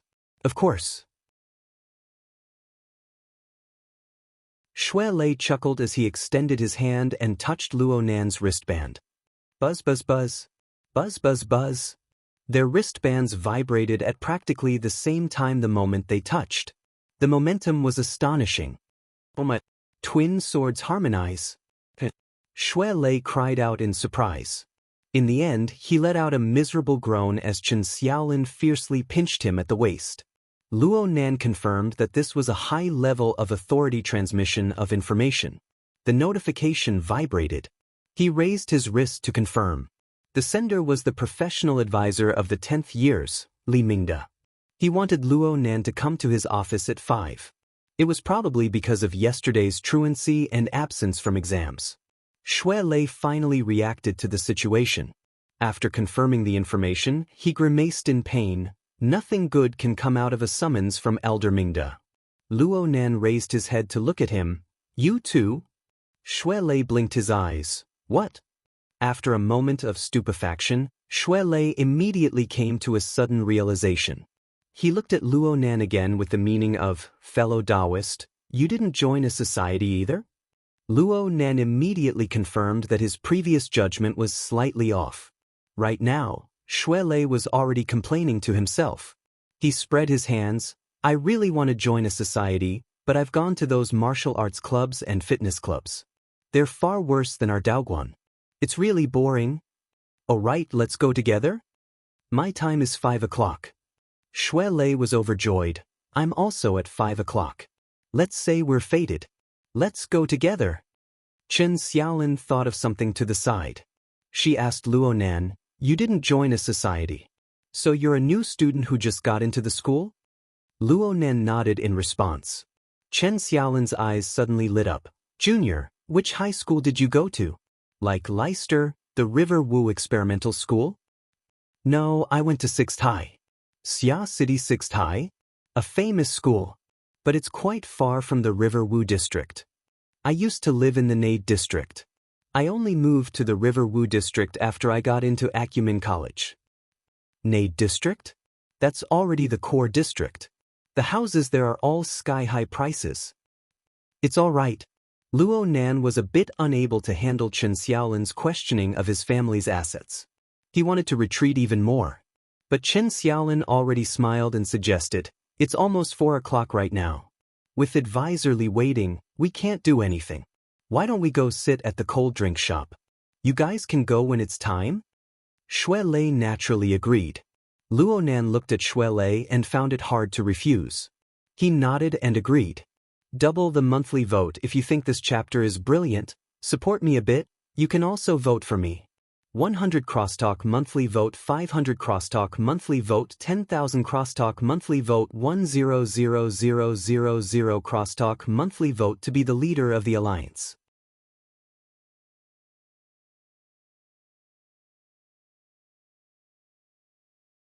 Chapter 39. Genius 1 second. Remember if you want to go?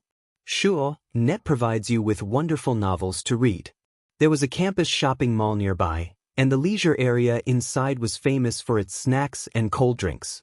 Classes had already ended, but it was still club activity time, so there were relatively fewer people. At least, it was not as crowded as the Precision Electronics Interest Club. Luo Nan was still in the uncomfortable withdrawal period right now. He would avoid cold drinks and other stimulating foods if he could. However, he understood that Chen Xiaolin didn't invite him to sit down for a chat just to enjoy her delicious food. Sure enough, as soon as the service robot placed the snack platter on the table, Chen Xiaolin said to Shui Lei, "Consultantly called you over this time. I won't mention anything else, but as long as it's related to the club, just deal with it casually. Don't say or agree to any substantive promises or operations." Shui Lei was confused. "What do you mean?" Luo Nan knew that Chen Xiaolin's words were directed at him. However, this was not a good time to say anything.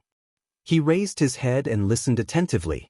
When Chen Xiaolin faced Shui Lei, some words were easier to say. "Of course it's because I'm afraid you'll be fooled. The school's clubs are too complicated. It's a three-way game between the school, the teachers, and the students. If you don't understand the situation, it'll be easy for you to suffer losses." She knew that she wouldn't be able to convince him after saying all this, so she decided to try to move his emotions instead. "Anyway, I won't harm you, right?" Shui Lei could only nod. Chen Xiaolin turned to face Luo Nan. "Junior, you need to know yourself and your enemy in everything. You need to plan before you make a move. Don't you agree?" Luo Nan could only smile. Chen Xiaolin immediately followed up by saying, "Junior, you've been here for nearly a month. You should know that Acumen College is essentially an experimental school. It's a combination of East and West. The atmosphere and methods are all different from previous schools. Many people who come here are more or less not used to it. This requires everyone to help and coordinate with each other. Actually, I suggest that you join the Mutual Aid Association." Mutual Aid Association? This school's student council has specially set up a mutual aid organization for students like you and Shui Lei who are halfway into the school. The goal is to allow everyone to adapt to Acumen College's ecology and atmosphere as quickly as possible. There are many seniors in there who can impart their experiences to me and help me solve my problems. Really? Luo Nan was a bit embarrassed. He didn't really want to get involved in this sort of thing. Chen Xiaolin, on the other hand, was very enthusiastic. "Let's not talk about anything else. Tonight is the annual Mutual Assistance Buffet Party. Many seniors will be coming. Some of them have been in the academy for more than 7 years and are about to graduate. They have a lot of experience. Chatting when you have nothing to do can expand your network. Chatting when you have something to do can solve a lot of problems. Junior brother, you really shouldn't miss this opportunity. Luo student, you can't just by chatting. We can, you can't, you can, you want." Right when Luo Nan was thinking about how to refuse, his wristband vibrated slightly. The reservation number of the Precision Electronics Interest Society was already a reminder. Luo Nan let out a breath of relief and raised his wrist. "Senior, Luo, for my turn. We should I my turn? We later. Yi. Chin Shi. Chin Shi sister. Shi Feng Dong. Yi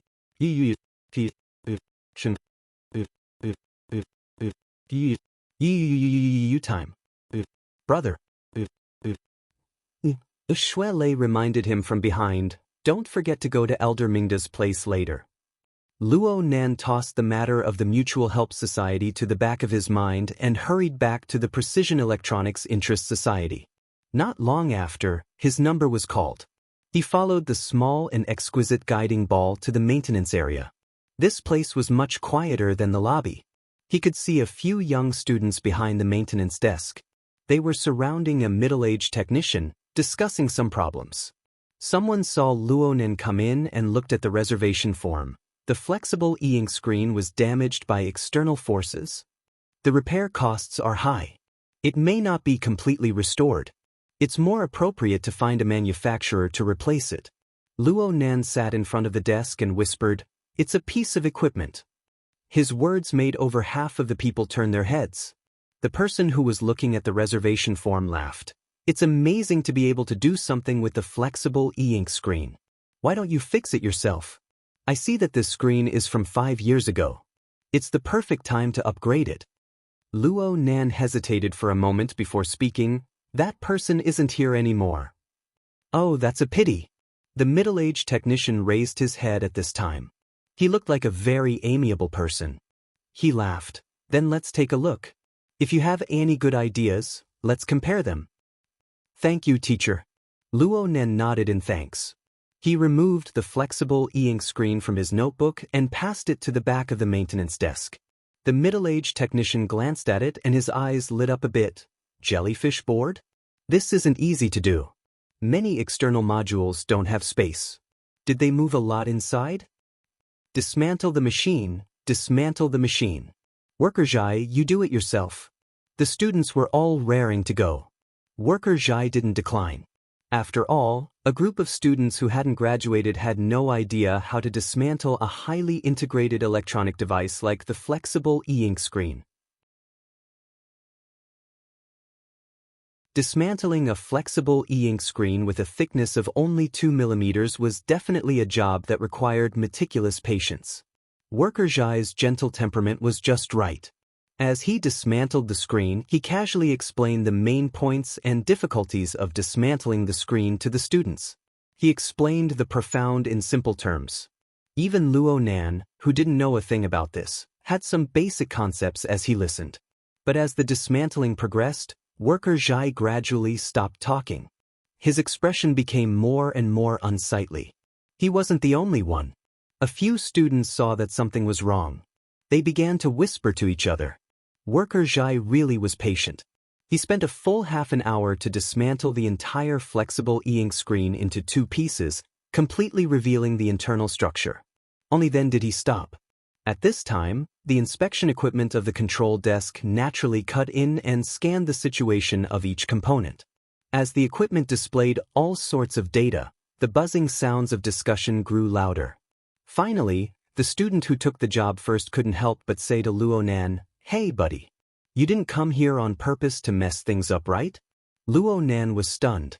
He didn't understand what Worker Zhai meant at all. "This jellyfish screen of yours hasn't moved a lot." "It hasn't moved at all?" "Fine, you added a battery module, but the processor, the storage module, the signal transceiver module, and the sensor are all missing. Do you normally use this board as a mirror?" "Impossible." Even though Luo Nan was a noob in electronics, he knew that the flexible screen was purely for decoration without a processor and storage module. It couldn't even be used as a mirror. Of course, this was impossible. He had been using it just fine yesterday. All sorts of software applications were unhindered. He had even drawn 2 sketches. How could it be for decoration? The problem was, there was a group of students in front of him. There was also a technical expert like Worker Zhai. Was there a need to lie to him? And the results on the inspection equipment were crystal clear. There was no falsehood whatsoever. Luo Nan was truly at a loss when faced with a dozen unfriendly gazes. "You guys make way." Worker Zhai, who had been silent all this time, suddenly indicated to the students blocking the control desk to make way. He waited for the people in front of the control desk to clear out. Then he controlled the mechanical arm and carefully operated behind the open jellyfish screen. Several seconds later, a long thread like a spider's web was slowly pulled out from the twisting circuit. It swayed slightly with the breathing of the surrounding people.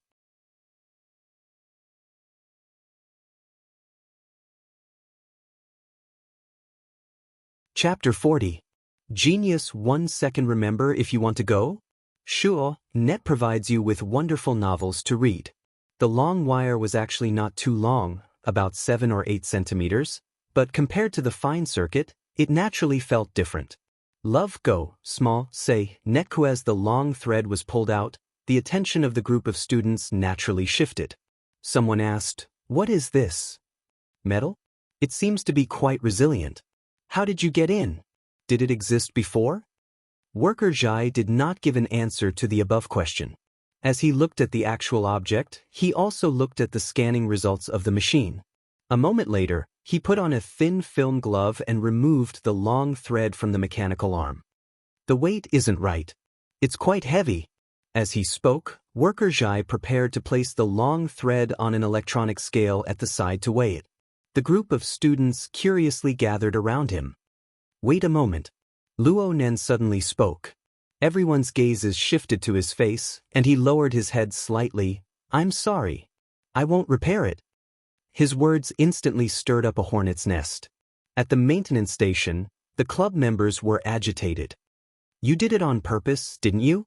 F***CK, he's really here to cause trouble? What grade are you in? I've already lifted the lid, and you're still playing this game? Do you think precision electronics is a pushover?" Luo Nan's expression didn't change. He repeated his previous words, "I'm sorry. I've decided not to fix it." On one side were boiling emotions, and on the other side was a stiff attitude. The two sides collided, and it seemed like they were about to intensify. After a moment of shock, Worker Jai stepped forward to smooth things over. "If you don't want to fix it, then don't fix it. After all, it's someone else's stuff. Love go, small, say, Neck, I don't think this student is going to make fun of us. Anyway, I'm sure he won't be short of labor fees." Worker Jai tried to lighten his mood by cracking a cold joke, but no one supported him. Luo Nen gave thanks from the bottom of his heart. He bowed once more. "Thank you, Worker Jai. I'm sorry about today." Worker Jai was all smiles as he tried his best to calm the members around him. "All right, I'll restore the machine first." It didn't take long. However, there are some tricks in it. You guys have to pay attention. Luo Nen really admired this man's concern, but he had no choice but to remind him, "Worker Jai, that thread." Worker Jai immediately understood and chuckled. "To be honest, I really don't know where to put this thing." He took out a membrane bag that was used to seal small components. He placed the long wire inside before handing it over to Luo Nan. Luo Nan didn't know how many times he had expressed his thanks. He carefully extended his hand to receive it. More than a dozen cold eyes fell on him. He had undoubtedly become the most unpopular person in the Precision Electronics Interest Club. Luo Nan didn't care about this at all.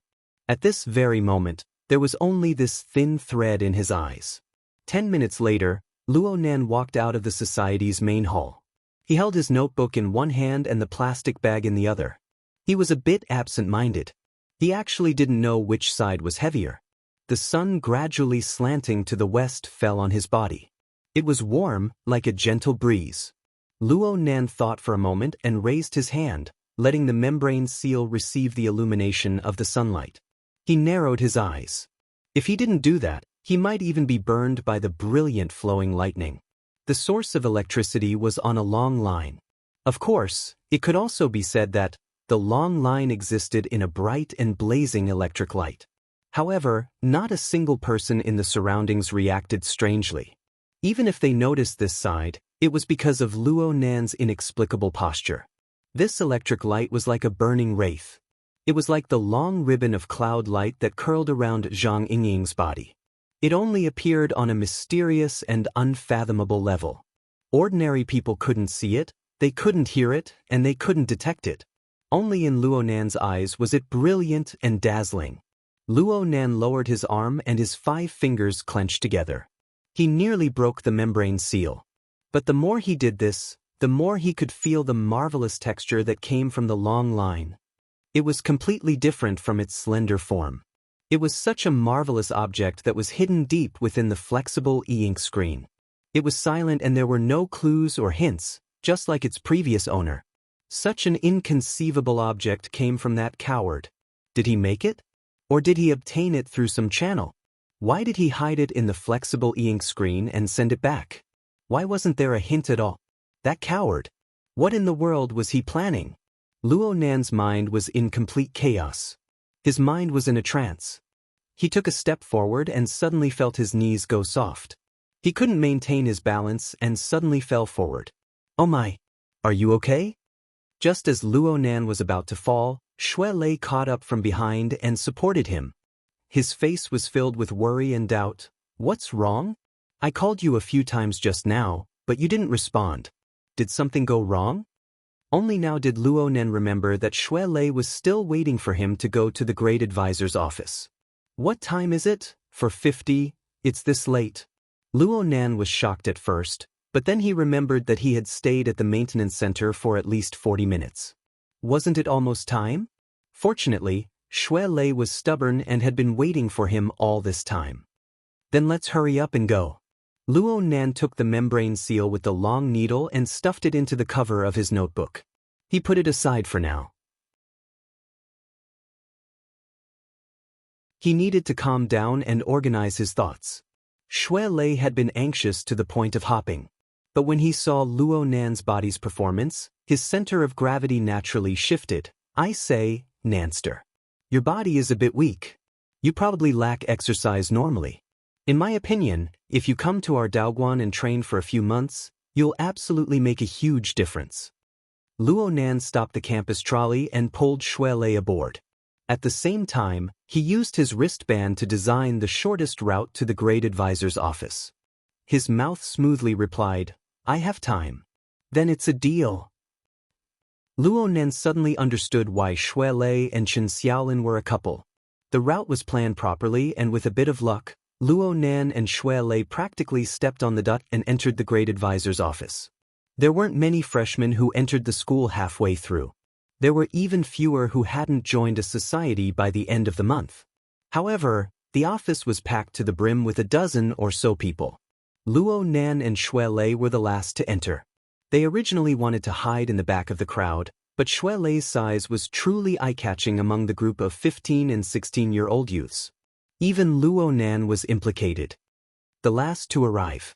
Come to the front. The grade advisor, Li Mingde, was known as the Old Immortal. He was nearly 70 years old. He had pretty much reached the age of retirement. His body was maintained quite well. He was tall and thin with a sage-like appearance. He was usually reserved in speech and manner. He looked hard to get close to.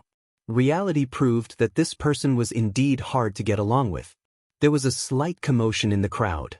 Luo Nan and Xue Lei helplessly acted as targets and moved to the very front. Li Mingde used a stern gaze to cut Luo Nan and Xue Lei's faces before looking at the others. This move of killing the chicken to warn the monkeys was indeed effective. The originally somewhat undisciplined students all tightened their bodies one by one, acting obedient. Acumen College didn't have a class teacher for the 7th grade and above due to the implementation of the class system. Instead, they arranged for professional advisors to be responsible for the students' daily lives, psychological construction, and so on. It looked quite fashionable, but in reality, a considerable portion of the advisors still carried out the functions of the discipline master. They were in charge of discipline, evaluation, and so on. Li Mingde was a typical representative. This person acted as if he was in a class. He first called out names and confirmed that everyone was present. Only then did he begin with a lecture. You all know why I called you here, right? Everyone was silent. No one spoke. You're tuning in to the Passion Pages YouTube channel. We're so grateful for your support, and don't forget to subscribe to join us on this incredible journey through captivating stories. Your generosity through donations truly makes a world of difference, as it's the primary source of revenue that allows me to expand and enhance this channel for you. Thank you from the bottom of my heart for being a part of this adventure.